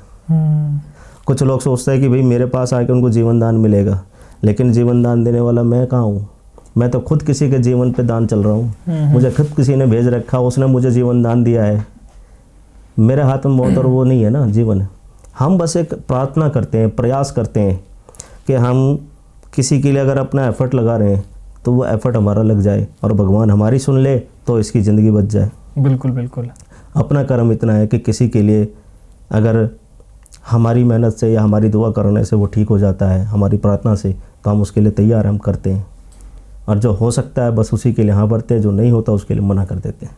क्लियर बात कि सामने वाला भी सामने वाले अगर देखो किसी के पास टाइम कम बचा है, डॉक्टर ने बोल दिया अभी 2 महीने का समय है, तो हम उसको अपने पास नहीं बुलाएंगे। भाई 2 महीने तेरे पास है, भगवान का नाम लो। उसको जाप दे देंगे, भाई लेटे लेटे जाप करते रहो, भगवान का नाम लेते रहो, बस इसी में शक्ति है और कहीं नहीं है। अगर कुछ हो भी जाता है तो अपने परिवार के अंदर ही तो बैठा है, भटक तो नहीं रहा। अगर वो भटकेगा तो 2 महीने भी उसके ख़राब हो गए, क्या देखेगा। तो इसलिए जो हो सके उसी को हाँ भरे, जो ना हो उसके लिए मना करते हैं, ताकि सामने वाला भी तो क्लियर हो जाए ना। एक्सपीरियंस मेरा लाइफ का बहुत ख़तरनाक और बहुत इंटरेस्टिंग भी रहा। चमत्कार को नमस्कार हुआ जी। और वो पूरा गांव अब आता है मेरे ऑफिस में, बैठता है, अब किसी को भी परेशानी होती, कहीं भी कोई बात होती, चलो गुरुजी के पास। मैंने ये सुना है कि जब कोई तांत्रिक, कोई साधक किसी का इलाज करते हैं, हाँ और चाहे वो भूत प्रेत निकालना हो, बीमारी ठीक करना हो, प्रेत बाधा हो, किसी भी तरीके का इलाज करते हैं तो कुछ ना कुछ झटका साधक को सहना पड़ता है। इलाज करने जिसका इलाज कर रहे हैं उसकी जो बीमारी है, उसकी जो दिक्कत है, वो दिक्कत क्या है, डायरेक्ट साधक पर आक्रमण कर देती है, जिसमें कि साधक बीमार भी हो जाता है, एक्सीडेंट भी हो जाते हैं। क्या आपके साथ कभी ऐसा हुआ है? ये बिल्कुल ऐसा हुआ है और कई बार हुआ है। तो ये मतलब बात सच है? सच्चाई है, 100%, 101% सच्चाई है। अच्छा। मेरे पास एक पेशेंट आया पंजाब की तरफ से, कोई गांव पड़ता है, तो उसका आदमी और उसकी वाइफ बहुत परेशान थे। हस्बैंड को खैर नशे की भी लत रखी थी पहले, तो भाई देखो नशे का इलाज तो हम कर नहीं सकते, इंसान ने खुद लगाई है। अगर किसी बुरी शक्ति की वजह से वो गलत हरकतें कर रहा है, उसको कंट्रोल कर सकते हैं हम, ठीक मैं भी नहीं कर सकता, हम कंट्रोल कर सकते हैं कि हाँ 100 में से 20% फ़र्क हो, इतना। तो हमने उस आदमी को, उसकी फैमिली को बोला कि चलो ठीक है आपका करते हैं। पहले तो देखो मैं मना ही कर देता हूँ ऐसे केस के लिए, क्योंकि नहीं हो सकता मैं मना, लेकिन जब फैमिली बहुत फोर्स करती हैं तो फिर मजबूरी बन जाती है कि भाई आया इतनी दूर से यार, 2-3 बार आ गया, कुछ ना कुछ तो करना पड़ेगा ना इसके लिए। हम लेके गए उसको यमुना जी के घाट पे, उसका उतारा करते हैं, कई चीज़ें उसके ऊपर से उतारते हैं। उसके ऊपर कई चीज़ें रहीं, जैसे कोड़ी रहा उसके ऊपर, खईस और कच्चा मशान रहा, जिंद रहा, प्रेत रहा, बहुत सारी चीज़ें उसके ऊपर किसी ने चला रखी थी। मतलब पूरा अखाड़ा ही चला दिया था? अखाड़ा चला दिया था पूरा। तो जब हमने एक एक करके उनको बांधना शुरू किया तो उनमें से वहाँ पर तो चीज़ें सारी बन जाती हैं। अब उनका दुश्मन वो परिवार नहीं है, दुश्मन हो गया साधक, कि उसके ऊपर हाथ कैसे डाला तूने। साधक के ऊपर चोट पड़ती है। जब हम वहाँ से काम करके चल पड़े तो हमें हो गया रात के 10 से 11 बज गए। आते आते हम पलवल पहुँच गए आगरा से।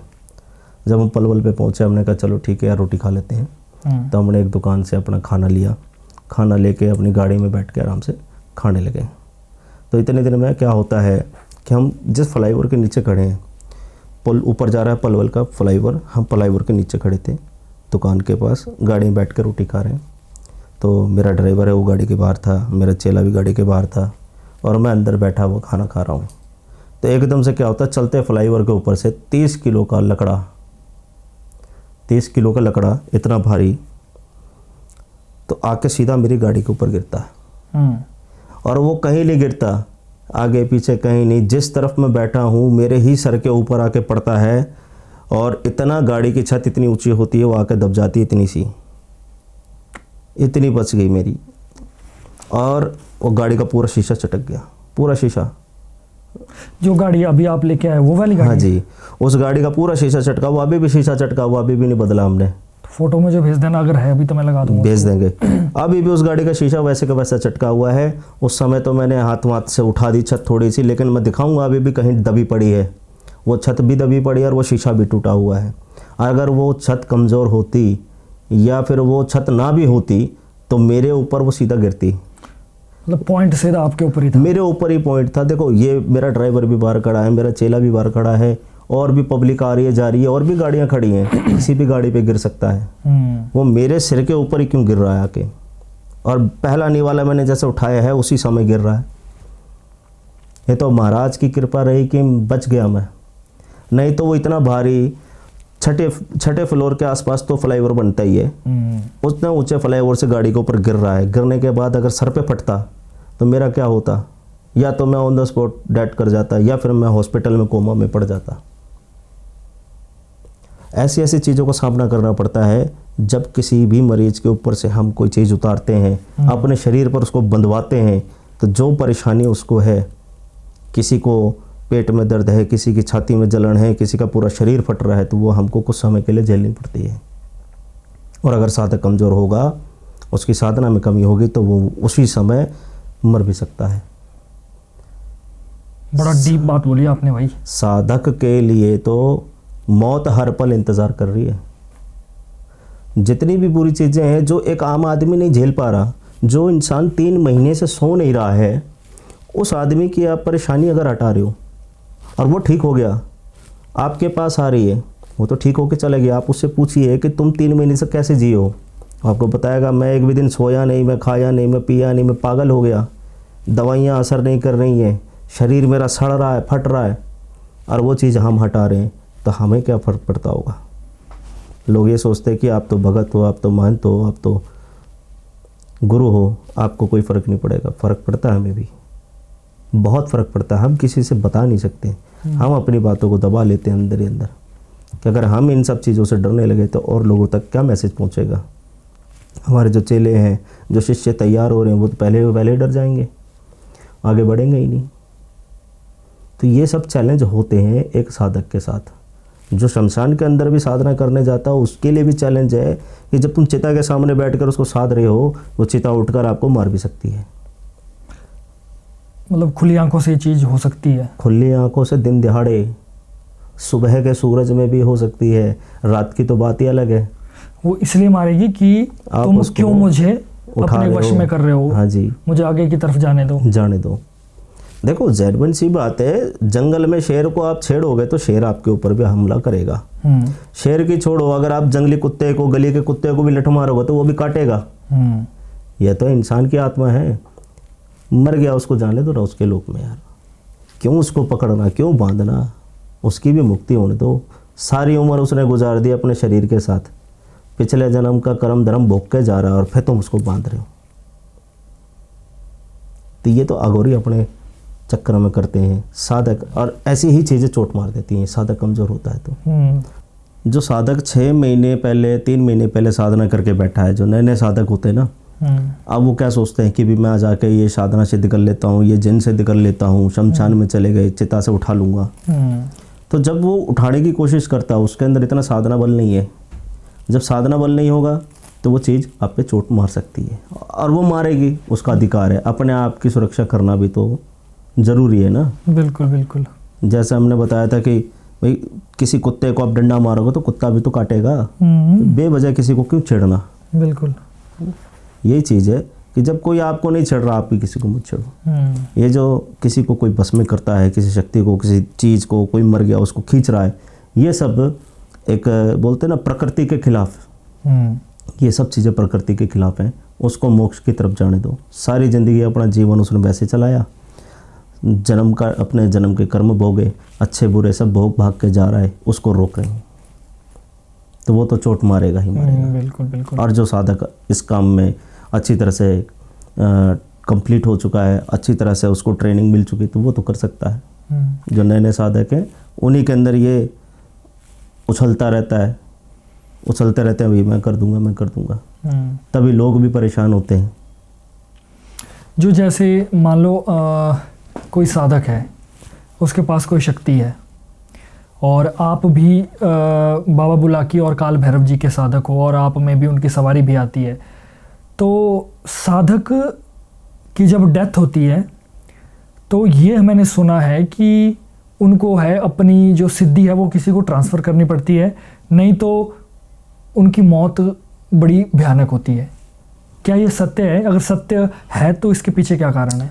देखो, इस चीज़ के बारे में क्या है, एग्जाम्पल के तौर पे मैं आपको बताता हूँ, ऑडियंस को भी बताने की कोशिश करता हूँ समझाने की।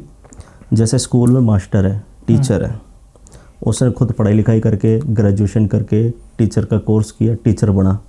अब वो क्या करेगा टीचर बन के? बैठ तो सकता नहीं है। टीचर का काम है ज्ञान बांटना, दूसरों को पढ़ाना, उसको भी काबिल बनाना। सेम ऐसा ही है एक साधक के साथ। क्या टीचर मरेगा तो उसको मुक्ति नहीं मिलेगी? मिलेगी मुक्ति, तो मुक्ति मिलेगी, क्योंकि उसने एक अच्छा काम किया, अपने पास जो ज्ञान था उसको बांट दिया।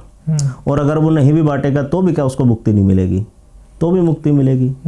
उसके आधार पर, किसके? कर्मों के आधार पर। बिल्कुल।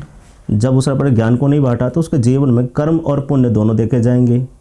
किसके अच्छे कर्म है, बुरे कर्म है और पुण्य है, वो देख कर ही भगवान हिसाब लगाएगा। ऐसा ही साधक है, अगर वो अपनी शक्ति ट्रांसफ़र नहीं करेगा तो उसके कर्मों के आधार पर उसको सज़ा मिलेगी। कितने पुण्य है, कितने इसके धर्म के काम हैं, कितने अच्छे कर्म किए हैं, कितने बुरे कर्म किए हैं, उसके आधार पर उसकी मुक्ति है। तो ये तो गलत चीज़ है कि अगर आप अपनी शक्ति किसी को ट्रांसफ़र नहीं करेंगे तो आपकी साधक की एक भयानक मौत है, नहीं है। साधक अपने जीवन काल में कभी ना कभी तो अच्छा काम कर ही देता है, किसी न किसी की हेल्प तो करता ही है। तो वहाँ तो उसके अच्छे कर्म है। क्यों है? क्योंकि उसके पास ज्ञान है, और ज्ञान है तो वो कर्म कर रहा है। और जितने भी साधक होते हैं कहते हैं कि भाई कई लोग चेला नहीं बनाते, वो इसलिए नहीं बनाते कि वो सरदर्दी नहीं चाहते, वो अपना ज्ञान किसी को देना नहीं चाहते, अपनी चीज़ अपने तक ही रखना चाहते हैं। आज जो भगवत गीता है श्री कृष्ण ने अर्जुन को दी थी, महाभारत में अर्जुन को सारे काव्य सुना, हमारे सारी गीता के पाठ सुना दिए, और अर्जुन ने क्या करा? आगे बढ़ाई। अर्जुन ने आगे बढ़ा दी ना, वो सारे संसार को मिल गया गीता का ज्ञान। तभी आज हमारे पास भी, आपके पास भी, आपने भी कहीं ना कहीं गीता सुनी है, सबने सुनी है, और टीवी के ऊपर भी हमने देखी है। तो किसी ने तो बांटी थी, अब हम नहीं बांट रहे हैं, हमने एक चेला बना दिया तो कहीं ना कहीं तो वो भी जाएगा, किसी न किसी तक तो ज्ञान पहुंचेगा। अगर गीता नहीं बढ़ती तो क्या कृष्ण भगवान ने गीता का उच्चारण किया तो क्या उनको मोक्ष नहीं मिला? मिल गया। और अर्जुन ने गीता सुनी, उसने उच्चारण करवाया, उसने आगे बढ़वाया। अगर वो नहीं बढ़वाता तो क्या वो स्वर्ग नहीं जाता? वो भी तो स्वर्ग ही गया। तो ये जो हमने पढ़ा है, हमने सीखा है, कहीं ना कहीं हम किसी न किसी को ऐसा ज्ञान दे के ही जाते हैं। और हम नहीं भी दे रहे हैं तो हम उसका उपयोग ऐसा कर रहे हैं जहाँ दवाई नहीं लगती वहाँ पर इस ज्ञान की ज़रूरत पड़ती है। ये ज्ञान हम वहाँ पर इस्तेमाल करते हैं, उसका भला हो गया ना, हमारे ज्ञान से ही हुआ है।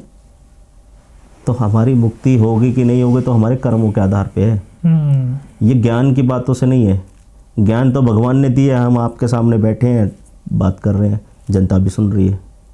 लेकिन कुछ चीज़ें ऐसी हैं, कुछ देवता ऐसे हैं कि आपको अपने मरने से पहले, जो साधक है मरने से पहले अपने देव को किसी न किसी के हवाले करके जाता है। और वो किसको? जैसे कोई कुल देव है, अब कुल देव हो गया, अब मैंने, मेरे पिताजी ने करी सेवा उसकी और उसका ज्ञान लिया, और अगर वो मुझे नहीं देगा तो आने वाले समय में क्या होगा कि वो जो कुलदेव है रुष्ट हो जाएगा, रुष्ट होकर मेरे घर को नष्ट कर देगा।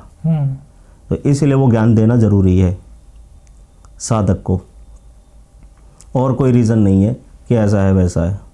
मेन रीज़न ये है कि हमें अपने घर को सुरक्षित रखना है, तो हमें अपना ज्ञान अपने आने वाली पीढ़ी को देना पड़ेगा। अगर हमने कुल का देव बनाया है और हमारा कुल का देव नहीं है, हमें दान में मिला है, तो हम उसको दें चाहे ना दें, उससे कोई मैटर नहीं करता। आपने बात की शक्ति ट्रांसफ़र की, हाँ, तो क्या प्रोसेस होता है इसका? आप ही बोलेंगे फिर से कि ये बातें बताने की नहीं होती।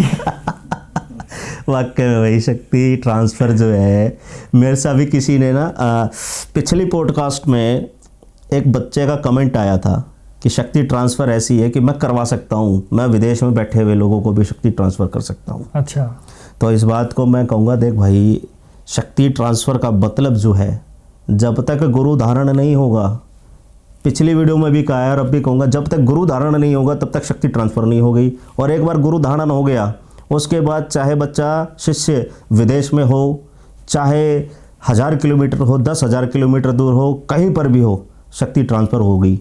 क्यों होगी? क्योंकि वो मेरा चेला है, मैं कुछ उस तक भेजना चाहूँगा, किसी भी माध्यम से मैं उस तक पहुँचा सकता हूँ।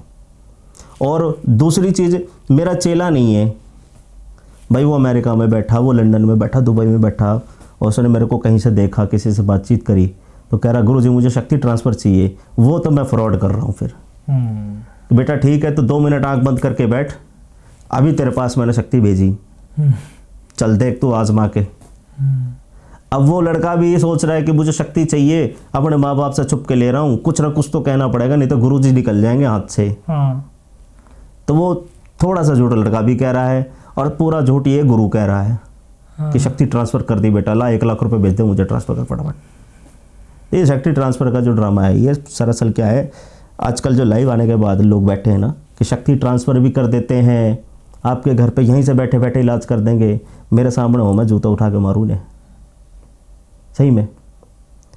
मैं कई लोगों को गालियाँ देकर भगाता हूँ शक्ति ट्रांसफ़र के नाम से। बड़े बड़े आचार्य बैठे शक्ति ट्रांसफ़र के 51,000 रुपये ले रहे हैं, शक्ति तुमको ये साधना दूंगा, वो साधना दूंगा, हर एक साधना का पैसा जोड़ रखा है। आज से पहले क्या है, मेरे चैनल से पहले बुला के मसान को कोई भी इज्जत नहीं देता था, मैं चैनल पे आ गया, बुलाकी मशान के बारे में बात करता हूँ, उसके बारे में अच्छी बातें बताता हूँ, बुरी बातें भी बताता हूँ। ये नहीं कि मैं उसकी सेवा कर रहा हूँ तो मैं उसको अच्छा बताऊँगा, उसके कुछ गलत पॉइंट भी है वो भी मैं बताता हूँ, है ना। अच्छे काम भी बता रहा हूँ, बुरे काम भी, दोनों चीज़ें क्लियर कर रहा हूँ। और ये भी बता रहा हूँ कि कर किस वजह से रहा है, मेन जड़ क्या है। मेन जड़ मतलब अगर आप कांटे का पेड़ उगा रहे हो, उम्मीद करते हो आपको आम मिल जाए, अमरूद मिल जाए, सेब मिल जाए, तो वो नहीं मिलना। आप लोगों को धोखा देकर वो फूल का पेड़ बेच रहे हो, कांटे का। आपने पौधा निकाला, लो जी ये तो सेब का पेड़ है, ले जाओ लगा लो। अब वो बेचारा ज़िंदगी भर इंतजार कर रहा है इसमें सेब कब लगेंगे। मेरा काम था बेचना, मैंने बेच दिया, अब तू जान भाई। अब उसका काम है इंतजार करना, उस किस्मत में होगा तो कांटे में भी फूल और फल निकल जाएंगे, नहीं तो नहीं निकलेंगे। और कभी भी कांटे के पेड़ में फल निकले हैं? गुलाब में से कोई फ्रूट आया है? नहीं आया। बब्बूर के पेड़ में से आम आया है? नहीं आया। नीम के पेड़ में कभी सेब लगे? नहीं लगे। तो शक्ति ट्रांसफ़र के नाम पे बहुत गंदा धंधा है। तो लोगों को पागल बनाते हैं, जी लाख रुपए दे दो, 2 लाख दे दो और कर देंगे। अब बुलाकी मशान की मैं बता रहा था कि जब से चैनल पे आकर उनके बारे में बताना शुरू किया है, और भी लोग हैं जिनके बारे में मैं वीडियो बना चुका हूँ, बड़े बड़े आचार्य हैं, फलाना है ढिमकाना इधर उधर के, जो उसको साले कल गलत कहते थे, आज वही उसकी पूजा करके कहते 1,51,000 में इसकी साधना मैं करा दूंगा। 1.25 लाख 1.5 लाख रुपए लेते हैं बुलाकी मशान की साधना कराने की। अरे जबकि वो इसकी पूजा का ABCD भी नहीं जानते। उनको ये भी नहीं पता कि मशान कहाँ से आया है, किसका है, कैसे आया और इसका इतिहास क्या था, कैसे काम करता है। बस साधना करा देंगे जी 1.5 लाख में।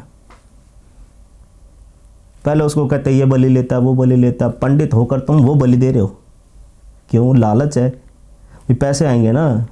आजकल लोग शक्ति को बेच रहे हैं, ट्रांसफ़र नहीं करते।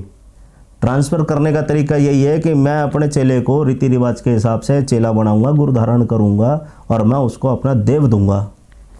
और देव देने के बाद ही जो वो शक्ति मैं उसको देना चाहता हूँ, जो मुझे लगता है वो चेला संभाल सकता है, अच्छे से उसको चला सकता है, तो ही मैं उसको दूंगा, नहीं तो नहीं दूंगा।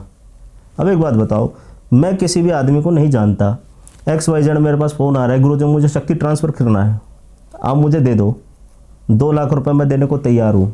मैं इतना पागल नहीं हूँ कि मैं अपनी शक्तियों को उसके पास ट्रांसफ़र कर दूँ। लेकिन हाँ, 2 लाख रुपए मुझे मिल रहे हैं और मैं इतना पागल भी नहीं हूँ कि मैं मना कर दूँ। उसको मिले चाहे ना मिले, 2 लाख रुपए मुझे मिल गए। आदमी यहीं पर झूठ बोलता है, ठीक है कर दूंगा। मेरी शक्तियों को मैं जानता हूँ, अच्छा काम कैसे कर सकती हैं और कितना अच्छा करवा सकता हूँ और किसी का बुरा कितना कर सकती हैं। तो मैंने उसका मन ही नहीं पड़ा, उसने मेरे को देखा नहीं, फेस टू फेस में मिला नहीं, और मैं उसको अपनी शक्तियाँ क्यों दे दूँगा। हमारे गुरु ने कम से कम 2 साल पीछे पीछे भगाया।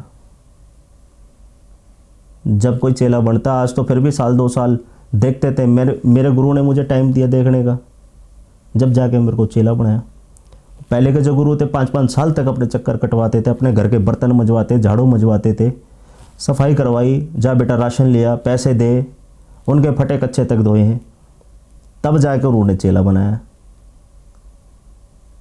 आजकल के तो गुरु पैसे के चक्कर में पड़ते हैं, भाई 51,000 1 लाख 1.5 लाख रुपए थे, मैं अभी चेला बना रहा हूँ। वो चेला नहीं बन रहा, वो सिर्फ कमाई हो रही है। ये शक्ति ट्रांसफ़र का ड्रामा है। बात आपने गुरु की और पूरे देश में यही है कि बात शुरू गुरु से होती है और अंत भी गुरु तक हो जाती है। हाँ। सही गुरु कैसे मिले, सब पाखंडी है। और चलिए पहले तो गुरु ही कैसे मिले, है ना, ये सबसे बड़ा सवाल है। तो कोई व्यूअर्स हमारे देख रहे होंगे जो कि साधना में इंटरेस्टेड होंगे या किसी भी तरीके से हमारी जो बातें वो बातें सुनकर वो कुछ ना कुछ सोच रहे होंगे। अच्छा गुरु सही मायने में मुझे लगता है कि जीवन में अगर मिल गया तो आपकी नैया पार है। अगर गुरु जीवन में नहीं है तो गति नहीं है, तब गति नहीं है। बहुत बहुत बड़ी बात है ये।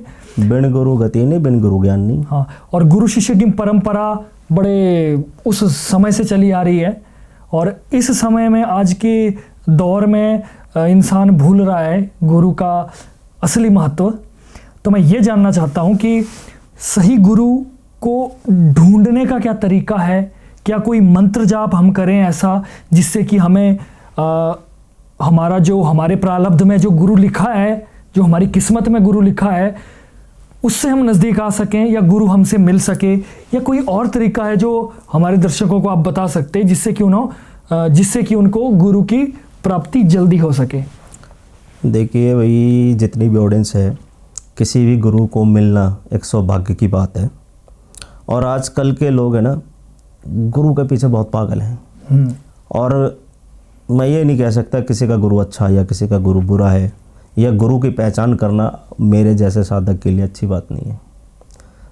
मैं सिर्फ इतना ही बताऊं, जो गुरु होता है ना एक शिष्य के लिए, उसका गुरूर है। मेरे जैसे साधक हैं जो, मेरे गुरु की वजह से ही गुरूर है मेरा, वो मेरा गुरु है और दूसरा मेरा गुरूर है। अगर मेरा गुरु ना हो इस समय तो मैं कुछ भी नहीं, मैं कुछ भी कर रहा हूँ, मेरे गुरु को ज्ञान है। मेरे गुरु को पता है कि भी मेरा चेला कहाँ बैठा होगा इस समय, क्या कर रहा होगा। उसको सिर्फ 1 मिनट लगेगा ध्यान लगा कर देखने में, और वो मुझे पहचान जाएगा मैं सही कर रहा हूँ गलत कर रहा हूँ। मेरा अच्छे काम और बुरे काम सब जानता है गुरु। आज ये कलयुग है। कलयुग में क्या है, लोग 100% झूठे, 1% भी सच्चा नहीं। और जो 1% सच्चा निकल जाता है उसकी वाहवाही जगत करता है। लेकिन आज का ऐसा समय है जिसकी वाहवाही ज़्यादा हो रही है, वो ही गुरु सबसे ज़्यादा गंदा है। कितने गुरु ऐसे थे जो जेल चले गए। आशाराम बापू रहे, राम रहीमवीर बहुत बड़े गुरु रहे, है ना। रामलाल जी भी थे, रामपाल जी, वो भी जेल जा चुके। बाबा रामदेव पर भी केस चले, है ना। तो ये भी गुरु गलत नहीं। मेरी नज़र में देखो, जो ज्ञानी है वो गुरु है, और जिससे ज्ञान मिले उसको गुरु बना लो। गुरु हर जगह मिलेगा। ये ज़रूरी नहीं है आपको कि एक स्थायी गुरु मिल सके। जहाँ पर भी आप बैठे हैं, हो सकता है किसी शराबी के अंदर गुरु दिख जाए, ऐसी बातें आपको बता दे जो आपको पता ही नहीं थी। हो सकता है कोई भिखारी ऐसा मिल जाए जिसकी बातें सुनकर आपका मन खुश हो गया, वो आपका गुरु बन जाए। हो सकता है कि कोई कूड़ा उठाने वाला, वो आपको कुछ ज्ञान की बातें बता दे, वो गुरु बन जाए। जिसको गुरु नहीं मिल रहा, वो सिर्फ और सिर्फ गुरु गोरखनाथ जी को गुरु बनाए। और बाकी ज्ञान की बात, ज्ञान देना, कितना देना है कितना नहीं देना, वो गुरु जानेगा। वास्तविक रूप में जब गुरु आपके नसीब में लिखा होगा तो आप उस तक कैसे भी करके पहुंच ही जाएंगे। जिस गुरु से आपका मन मिलेगा वही गुरु आपके संग चलेगा।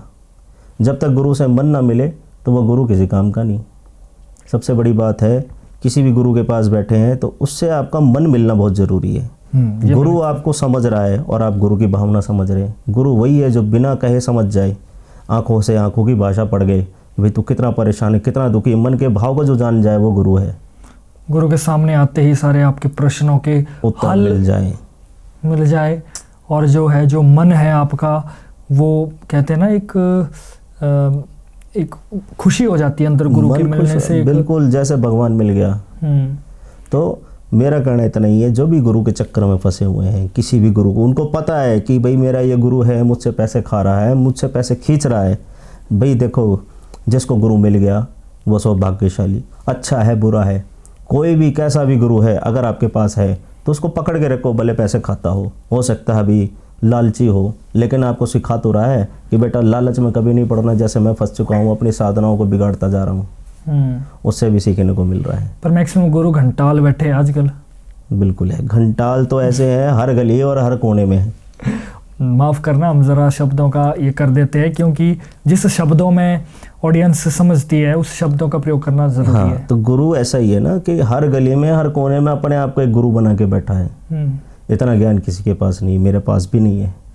बस ये है कि जितनी हमने गुरु से सुनी और जितनी पंचायत में बैठे और जो समझे। पंचायत को बेसिकली आपने 2-3 बार आपने शब्द यूज़ किया, तो मैं पूरी तरह से समझ नहीं पाया पंचायत क्या है। पंचायत का मतलब ये है कि जहाँ पे 5 आदमी बैठ जाएं, एक गुरु, यानी कि मैं जैसे बैठा हूँ, एक साधक हूँ, मेरे गुरुजी बैठे हैं, या गुरुजी नहीं है, यहाँ पे मैं बैठा 5 आदमी बैठे, तो मैं उसको ये नहीं कहूँगा 5 आदमी बैठे हैं। गुरु हमेशा यही कहेगा पंचायत है मेरी। ओके। तो उस पंचायत में क्या होता है, हमारी जो पंचायतें होती हैं उसमें हम बातें करते हैं देवताओं की, देवियों की, परेशानियों की, हल की। जब ऐसी बातें होती हैं तो पंचायत होती है। जो भी दरबार लगता है तो पंचायत होती ही है वहाँ। किसी भी दरबार में पंचायत ना हो वो दरबार ही नहीं।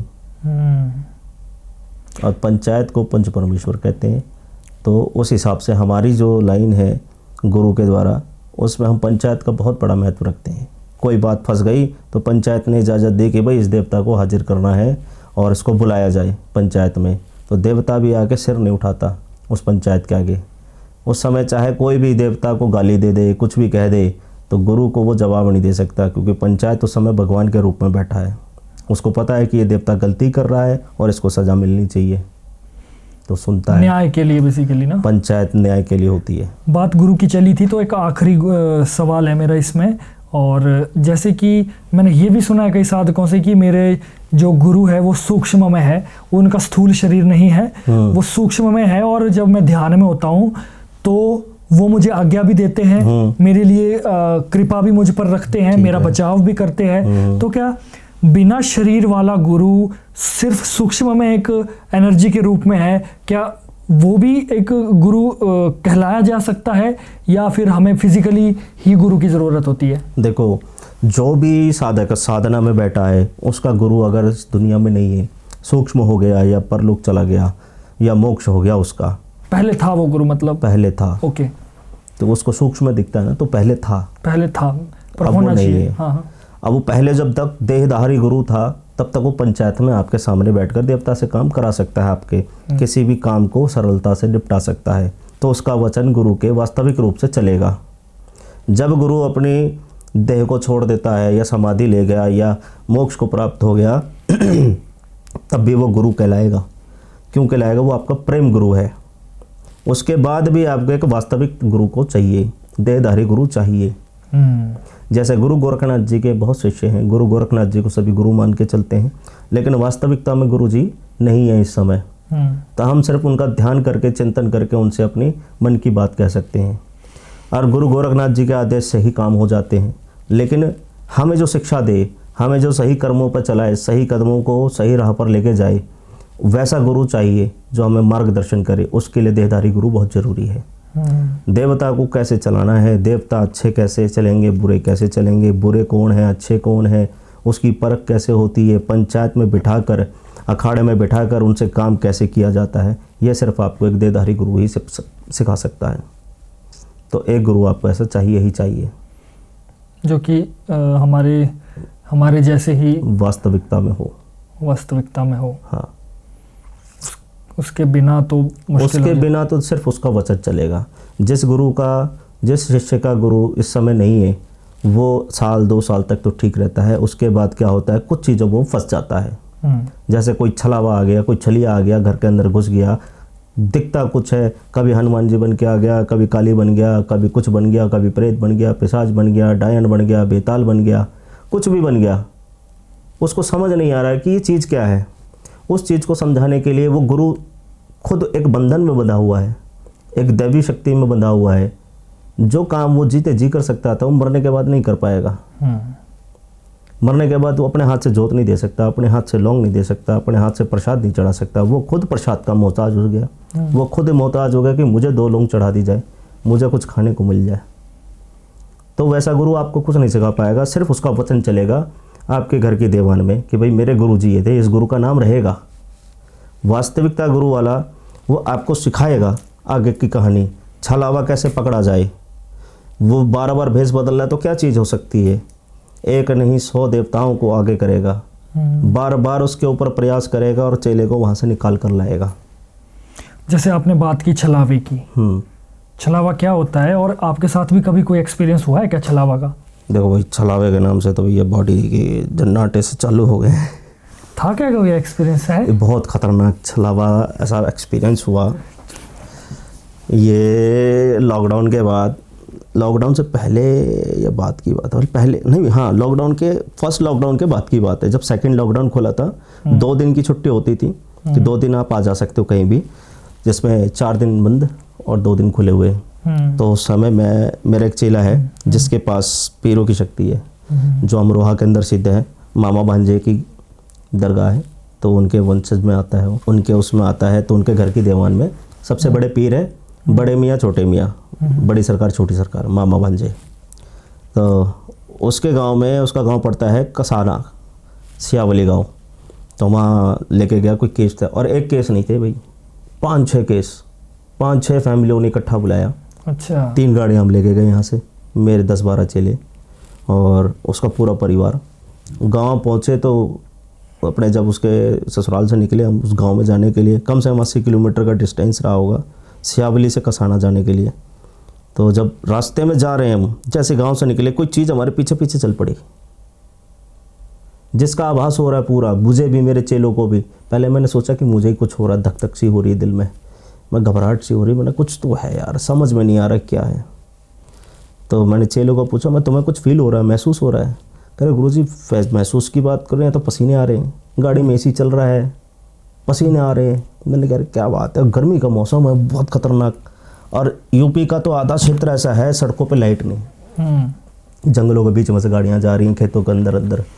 तो छलावे के रूप में सबसे पहला एक्सपीरियंस ये हुआ कि जैसे हम गांव से 10 किलोमीटर आगे बढ़ते हैं शमशान घाट पड़ा, और शमशान घाट से जैसे हम 500 मीटर बढ़े तो एकदम से हमारी गाड़ी के आगे पेड़ गिर जाता है टूट कर, धम से।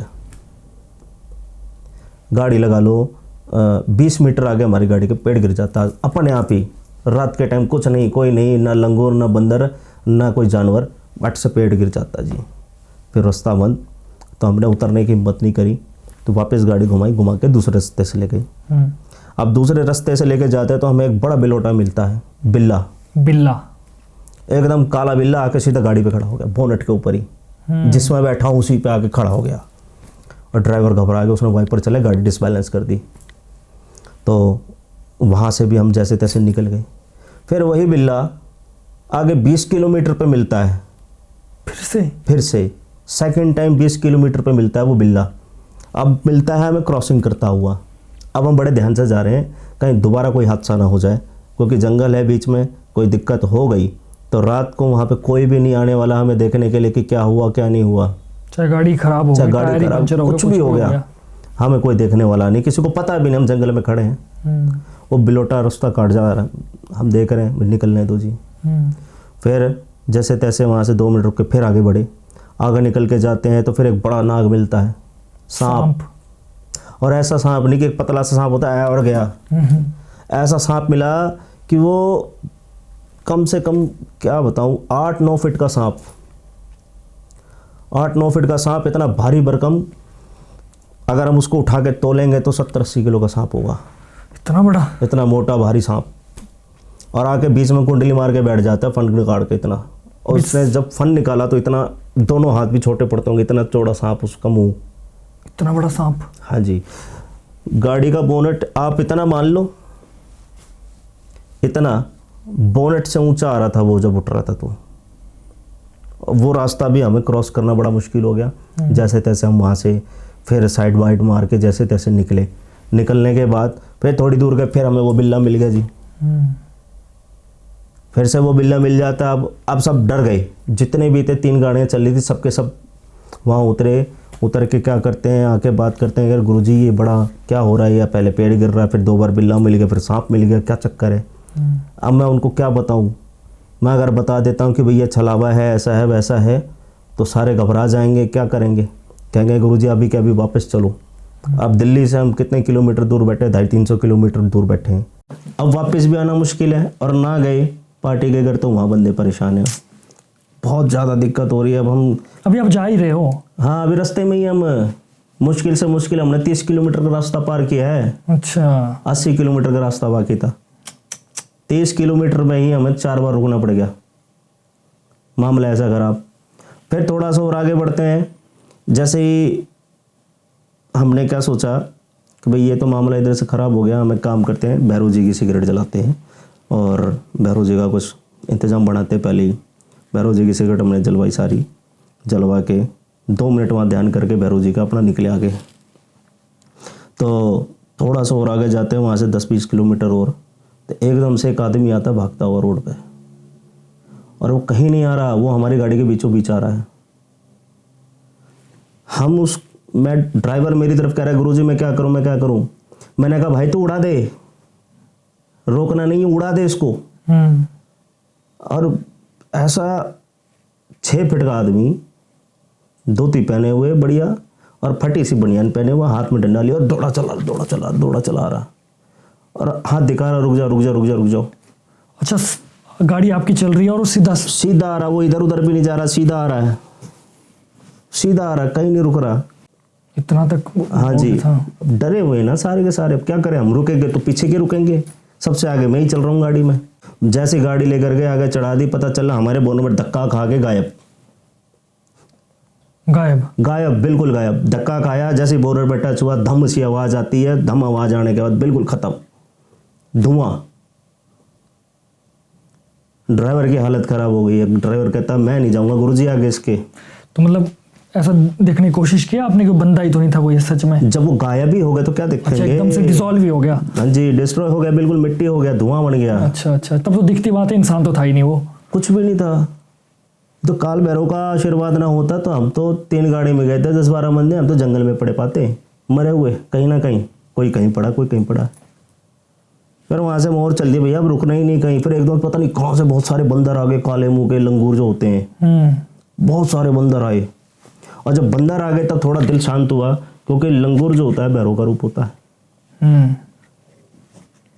लंगूर भैरव का रूप होता है, तो उसको देख कर थोड़ी सी तसल्ली मिली। जब कम से कम सैकड़ों बंदर रात के टाइम सफ़ेदे के पेड़ पर लटक रहे हैं, झूल रहे हैं, गाड़ी के आगे आगे चल रहे हैं, हम चल रहे हैं गाड़ी, और गाड़ी के साथ साथ वो चल रहे हैं। फिर पूरी सेना आ गई थी, पूरी सेना, उनकी गिनती ही नहीं कितनी। हमारी 3 गाड़ियां चल रही, तीनों गाड़ियों के पीछे पीछे दौड़ रहे, पेड़ों पे चीखे लगाते हुए जा रहे हैं, किलकारियां मारते हुए जा रहे हैं, जैसे किलकारी भैरव हमारे साथ चल रहा हो। और जब तक हम गांव नहीं पहुंचे, वहां से 60 किलोमीटर हमने क्रॉस कर दिया, बचा हमारे पास 20 किलोमीटर। 20 किलोमीटर तक वो बंदरों ने हमारा साथ दिया है। ऐसा छलावा हमारे संग हुआ।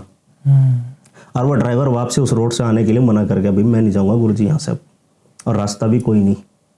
तो जाते समय जो भैरव जी ने हमारा साथ दिया, वो साथ जिंदगी भर नहीं भूल सकते हम। और वो 12 के 12 लोग जो वहाँ उस गांव में गए थे, अब वहाँ जाने की कभी कहते हैं ना, कहते गुरुजी हाथ जोड़े, हम नहीं जाएंगे। और उस रोड पे बाद में बताया, जो गांव के लोग थे कहने लगे जी यहाँ पर एक ऐसे ऐसे मौत हो गई है, एक कार एक्सीडेंट हो गया था ऐसे ही, तो जब से उस रोड पे ऐसे वो भटकता है। और वो क्या करता है, कभी किसी रूप में आ जाता है, कभी किसी रूप में आ जाता है, गाड़ी का एक्सीडेंट करवा देता है और वो मरवा देता है लोगों को। और जब उस गांव पहुंचते हैं तो देख रहे पूरा गांव अंधेरे में, किसी घर में बत्ती नहीं जल रही, कहीं किसी ने छोटी सी बल्ब जला रखी है, उसी में पूरा घर सो रहा है, जाग रहा है, काम कर रहा है, सारा अंधेरा। जाते ही उस गांव में सबसे पहले चौखट पे नमन किया, गांव की देवी को प्रणाम किया। मैंने कहा अभी माता तूने बचा लिया। और भैरव जी वहाँ बैठे थे, तो चरण धोक लगा के मैं चलो जी आगे। तो छलावा हमारा वहाँ ये खत्म होता है। जो बच्चे ये वीडियो देख रहे हैं ना, इनके लिए भी बहुत बड़ा ये एक एक्सपीरियंस हो जाएगा कि जब कभी भी ऐसा उनके साथ हो जाए। और ये छलावे पता है कहाँ होते, ज्यादातर सुनसान रोडों पे। बस सुनसान ही था वो रोड। अब ये देख लो, जैसे चंडीगढ़ से अपना दिल्ली का रूट बनता है, हाईवे रोड है, ज्यादातर ये हाईवे पे आते हैं। हाईवे पे एक्सीडेंट क्यों हो जाते हैं लोगों के? एकदम से बीच में ना तो सड़क है, सड़क के ऊपर ना तो पत्थर है, ना कोई डिवाइडर है, ना कोई तार है, अचानक से गाड़ी घूम जाती है ड्राइवर से, और गलती कुछ नहीं होती। वो सोचता है कि मैंने बिल्ली को बचाया, मैंने कुत्ते को बचाने की कोशिश की है, या किसी आदमी की बचाने की कोशिश करी है, वो छलावे के चक्कर में मार जाते हैं। तो जब भी रोड पे चल रहे हो ना, दूर से आदमी जो होगा वो दूर से दिख जाएगा लाइट में कि रोड क्रॉस कर रहा है बंदा। और जो परछाई होती है वो क्या होती है, दूर से भी लाइट में चमकती नहीं है। और कभी भी अगर जैसे स्ट्रीट लाइट जल रही होती है ना, कोई भी छलावा है अगर आता वो दिख रहा है आपको, आपकी गाड़ी के पास, आप गाड़ी में बैठे हो, तो उसकी परछाई पे ध्यान दो और उसकी आंखों पे। बस ये 2 चीज़ें नोट कर ली तो आप अपनी जान बचा सकते हो, क्योंकि मरे हुए इंसान की परछाई नहीं होती। और जो इंसान मर जाता है, प्रेत में आ जाता है या भूत पिशाच योनि में चढ़ जाता है, तो उसकी आंखों में पुतलियाँ नहीं होती, ब्लैक की होता है, ब्लैक एंड वाइट दिखता है उसको। उसको ये पता है कोई आ रहा है, मुझे इसको मारना है, मैं भी मरा हूँ तो इसको भी मारूंगा, मैं भी ऐसे मरा हूँ तो इसको भी ऐसे ही मारूंगा। तो कभी भी ऐसा कोई हादसा किसी बच्चे के साथ गुजर जाता है या ऐसे माहौल में फंस जाता है, तो गाड़ी रोकनी ही नहीं है। अगर साला वो भूत हुआ, छलावा हुआ, तो पूरा परिवार गया जो बैठा है। पहली बात तो गाड़ी रोकनी नहीं है।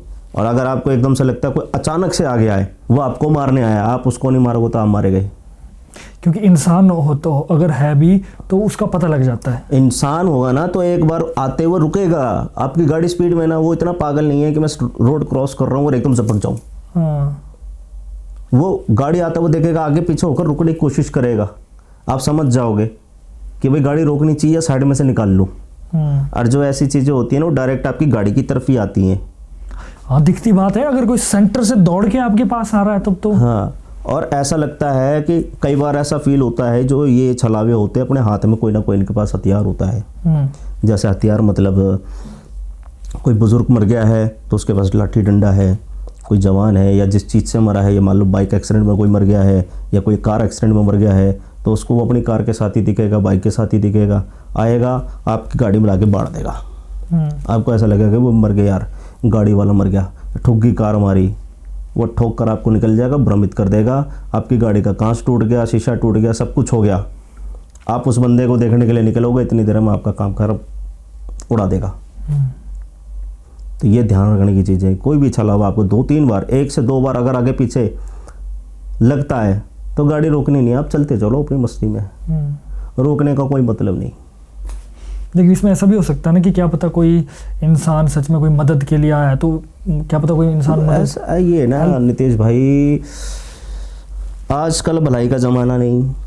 पहली बात तो भूल जाओ कोई आदमी आपसे हेल्प मांगेगा, और चलो मांग भी रहा है तो आपका दूर से ही दिख जाएगा कि वो रोक रहा है। कई गाड़ियाँ रोक चुका है, कोई उसको मदद नहीं कर रहा। हाँ, हाईवे के ऊपर तो दिख जाता है, खुली रोड चल रही है, दूर से दिख जाए, 1 किलोमीटर से आप 700-800 मीटर गए, आपको दिख जाएगा कोई हाथ दे रहा है, कोई रोकने की कोशिश कर रहा है। और रोक भी रहा है तो आपको ये थोड़ी ना गेट खोल के उतर जाना है। हाँ, हल्का शीशा डाउन करो, पूछो भी क्या बात है, क्या चाहिए क्या नहीं चाहिए, क्या परेशानी, पूछो। और लगता है आपको डाउट होता है तो ऐसे बंदों की हेल्प भी मत करो, क्योंकि क्या करते हैं आजकल लोग, एक टीम बना के घूमते हैं, गाड़ियों को लूट लेते हैं, लोगों को लूट लेते हैं और मार के फेंक भी देते हैं। तो ऐसे माहौल में तो गाड़ी रोकना बेकार है। 2-3 किस्से ऐसे हो चुके हैं। तो आजकल भलाई का ज़माना नहीं, हम भलाई करने जा रहे हैं और वो हमें ही लूट रहे हैं। हम सोच रहे बच्चा यार बेचारा बीच रोड पे फंस गया होगा, ऐसे बोल रहे हैं हमारी गाड़ी ख़राब हो गई, 2-3 किलोमीटर आगे, हेल्प लेकर आया हूँ, लिफ्ट लेके, आप हमारी हेल्प कर दो, किसी मैकेनिक तक मिलवा दो, मैंने सुना है मैकेनिक पीछे, आप घुमा के गाड़ी वहाँ तक ले चलो। वहाँ लेके जा रहे हैं, पूरी टीम बैठी, फील्डिंग बैठा के, चल भैया दिलवा दिया मैकेनिक। बड़ी चीज़, हर सिक्के के 2 पहलू है। समझना आपका, आपकी चेतना कितनी है, आपकी समझदारी कितनी है, वो आप पर डिपेंड है। और हम फिर भी यही कहते हैं कि चीज़ों को दोनों तरीके से देखें और फिर अपना फैसला लें, क्योंकि जो गुरुजी जो है वो एक्सपीरियंस्ड है, इनको भेद करने में 1 सेकंड नहीं लगेगा। और हम आप जैसे जो इंसान है, शायद हो सकता है हमें फंस जाए। तो वो आप पर डिपेंड है, और आप कैसे उस चीज़ को देखते हैं, ये भी एक क्वेश्चन मार्क हो जाता है सबके लिए। मैंने ये क्वेश्चन मार्क रखा ही नहीं, मैंने क्लियर कर दिया इसमें। अगर कोई नेगेटिव है, छलावा है ना, आपकी तरफ आता दिखेगा, कोई भी चीज़ आपकी तरफ आ रही है ना, स्ट्रीट लाइट जल रही है, तो आप उसको पहचान सकते हो आसानी से, उसकी कोई परछाई नहीं है। आशा आपको दिखेगा रियल एकदम आंखों से। और ये दिखता भी उसको जिसका कोठा खराब है। ओरा खराब होता है ना जब ईस्ट ना हो आपके ओरा में, आप किसी को मानते नहीं, किसी भगवान को आपने बसाया नहीं दिल में, तब तक कोई ना कोई भूत प्रेत कोशिश करेगा कि मैं ही बस जाऊं। बस यही चक्कर है। आदमी दिखेगा हेल्प मांगता हुआ, तो आप एक बार सड़क पे भी ध्यान देना ना, इसकी परछाई है कि नहीं है। क्योंकि हाईवे पे ये सीन होते ही होते हैं। 100% है, हाईवे पे कोई ना कोई रोज का एक एक्सीडेंट होना ही होना। और जब मर गया, जिसको नहीं मिली मुक्ति, वो तो भैया गया, अब वो भटकाएगा लोगों को। तो ये चीज़ है देखने वाली बस। हाँ, मुझे लगता है आज की पॉडकास्ट को अंत करने का समय आ गया है, और बड़ी ज़बरदस्त रही। जैसा कि मैंने वादा किया था शुभ वीडियो के स्टार्टिंग में, ये वीडियो को देखने के बाद ये ना लगेगा कि भैया 1 घंटा हमने वेस्ट किया। क्योंकि हमारी रिसर्च कुछ ऐसी होती है, जब कोई भी गेस्ट आते हैं, और जैसे हमारे गुरुजी आए, तो ये नहीं है कि जो YouTube में चल रहा है वही हमारे लिए, ये सोचना, हम बैठते हैं थोड़ी देर कि क्या हम ऐसा बेहतर कर सकते हैं। एक फ़ोन कर रहे थे। हाँ अंकुश बोल, एंडिंग चलिए पॉडकास्ट की, बोल जल्दी। ओके। तो हमारा ये मोटो रहता है कि किस तरीके से हम, ऐसा नहीं कि हम अलग करें, और अलग की श्रेणी ऐसी होती है कि वो फिर कुछ भी करने लग जाते हैं। ना वो गलत है। अलग ना करें चाहे बेशक, लेकिन हम ऐसा ज्ञान लेकर आए जो कि लोगों के लिए फ़ायदेमंद साबित हो। कि यार पूरा पैसा वसूल। समय पैसा है, आप लोग हमें समय दे रहे हैं, हमारा फर्ज बनता है कि आप लोगों तक सही ज्ञान पहुंचाएं और ऐसा ज्ञान जो कि आपको काम भी आए। यूँ नहीं है कि एंटरटेनमेंट हो गया जी, है ना। बिल्कुल। तो बाकी मुझे लगता है काफ़ी है। बस यही है कि देखो हर आदमी अपने अपने तरीके से वीडियो जो देखेगा, कुछ लोग मनोरंजन के लिए देखेंगे, हाँ। और कुछ लोग सीखने के लिए, समझने के लिए। तो लोगों के अंदर अपने भाव हैं, क्या सही है और क्या गलत है। हाँ। हमने इस पूरी वीडियो के अंदर अच्छी बातें और बुरी बातें दोनों बता दी कि भाई अच्छा भी है और बुरा भी है, दोनों को रखा। अब ये तो अच्छा सीखने वाला अच्छी बातें रखेगा, हाँ। जिसको बुरा सीखना है वो बुरी बातें रखेगा। हमने दोनों के लिए दे दिया है। हाँ। अब आपकी मर्जी, आपको जो रखना रखो।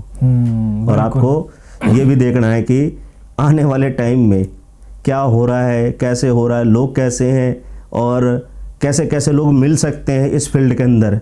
अगर कोई परेशान है तो ऐसा नहीं है कि आप जहाँ मर्जी चले जाओ, आप सिर्फ वहीं जाओ जहाँ आपका मन लगे, जहाँ मन को शांति मिले, जहाँ आपका दिल गवाही दे कि मुझे यहाँ जाना चाहिए, जिसकी बातों में सच्चाई हो, जिसके काम में अच्छाई हो, और उसके खिलाफ एक भी ऐसा बंदा ना हो जो ये कह दे कि यार ये पागल बनाता आदमी, या ये गुरु जो है ये लोगों को ठगने वाले गुरु हैं।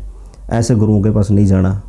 मान लीजिए क्या है, कोई राम भद्राचार्य जी को मानता है तो राम भद्राचार्य जी को ही माने, कोई प्रेमानंद जी को मानता है तो उनकी शरण में ही रहे, है ना। तो जो गुरु को मान रहे हो आप उसको मानो। गुरु से ही आपको सब कुछ सीखने को मिलेगा। अच्छा भी सिखाएंगे और आपको डांटेंगे भी, मारेंगे भी। जो गुरु आपको थप्पड़ मार रहा है ना वो गुरु अच्छा है। जो गुरु आपको गाली दे दे और जो गुरु डंडा उठा के मारे और डंडे के जोर पर आपको सिखाएगा ना वो गुरु अच्छा है। बिल्कुल। बाकी जो गुरु कहेंगे ना 2000 रुपये मैं सिखा दूंगा, वो गुरु गलत है। वो आपको सिखाएगा नहीं, वो आपको लूट रहा है बस। बिल्कुल सही बात है। और ये वीडियो कैसी लगी कमेंट ज़रूर करें। कुछ लगता है आपको कि मैं कुछ क्वेश्चन मिस कर गया, क्योंकि सबके अलग अलग दिमाग है, अलग अलग सोचने की क्षमता है, तो हो सकता है कि फ्लो में कुछ चीज़ें मुझसे छूट गई हो। वो क्या करें, आप कमेंट कर दें और क्वेश्चन को उनको हम अगली बार जब हमारे गुरुजी आएंगे उन क्वेश्चन को हम पूछेंगे और जानेंगे आपके अंदर के भी जो भी सवाल है उनके आंसर भी आपको ज़रूर मिलेंगे। और इस वीडियो को लाइक ज़रूर करें। वीडियो के डिस्क्रिप्शन में भक्ति की शक्ति ऑफिशियल भक्ति की शक्ति ऑफिशियल नाम से यूट्यूब चैनल है, जिसमें हमारे गुरु भी मैं तो बीच बीच में गुरु कहता हूँ और मेरे बड़े भाई भी है, तो मैं तो कहता रहता हूँ। तो आप जाएं और चैनल में जाएं, अपना सब्सक्राइब ज़रूर करें, वीडियो ज़रूर देखें और साथ ही साथ इस वीडियो को लाइक ज़रूर करें, शेयर ज़रूर करें। एक अवेयरनेस भी फैलती है, थोड़ा आपका एंटरटेनमेंट, अगर एंटरटेनमेंट के व्यू से देखते तो एंटरटेनमेंट भी हो जाता है और ज्ञान भी मिलता है और मिथ भी क्लियर होते हैं। तो बस यही है, हाथ जोड़ के यही विनती होती है कि वीडियो को बनाने में बड़ा समय लगता है, आपको पता है, बहुत इसके पीछे बहुत मेहनत होती है। चलिए एक बार फिर से आपका बहुत बहुत धन्यवाद। और हमारे भाई राकेश भाई, हमारे विजय कुमार उर्फ बल्लू, हमारे बल्लू भाई भी आए हैं साथ आज। और बल्लू भाई आपका भी बड़ा धन्यवाद, है ना। ये लाइन नहीं काटूंगा मैं, लाइन आएगी, ये बहुत साथ देता है भाई, एक आवाज में आ जाता है मेरे पास। इसको आधी रात को फोन मारा, हाँ जी गुरुजी अभी आया, 100 काम छोड़ देगा, अभी भी मेरे पीछे 4 काम छोड़ के आया आपने। तो दोस्तों तब तक के लिए देखते रहिए द लिमिटलेस टॉक में the Nitish Rajput show. Like share subscribe करना मत भूलिएगा प्लीज़, और दोस्तों में शेयर करें और इस वीडियो को बहुत सारा प्यार दें, कमेंट करें। एंड तब तक के लिए देखते रहिए द लिमिटलेस टॉक, हमारे यूट्यूब चैनल। जय भोलेनाथ, जय माता रानी, जय काल भैरव, जय बिजली महादेव, जय बाबा बुलाकी। जय बाबा बुलाकी। जय बाबा बुलाकी।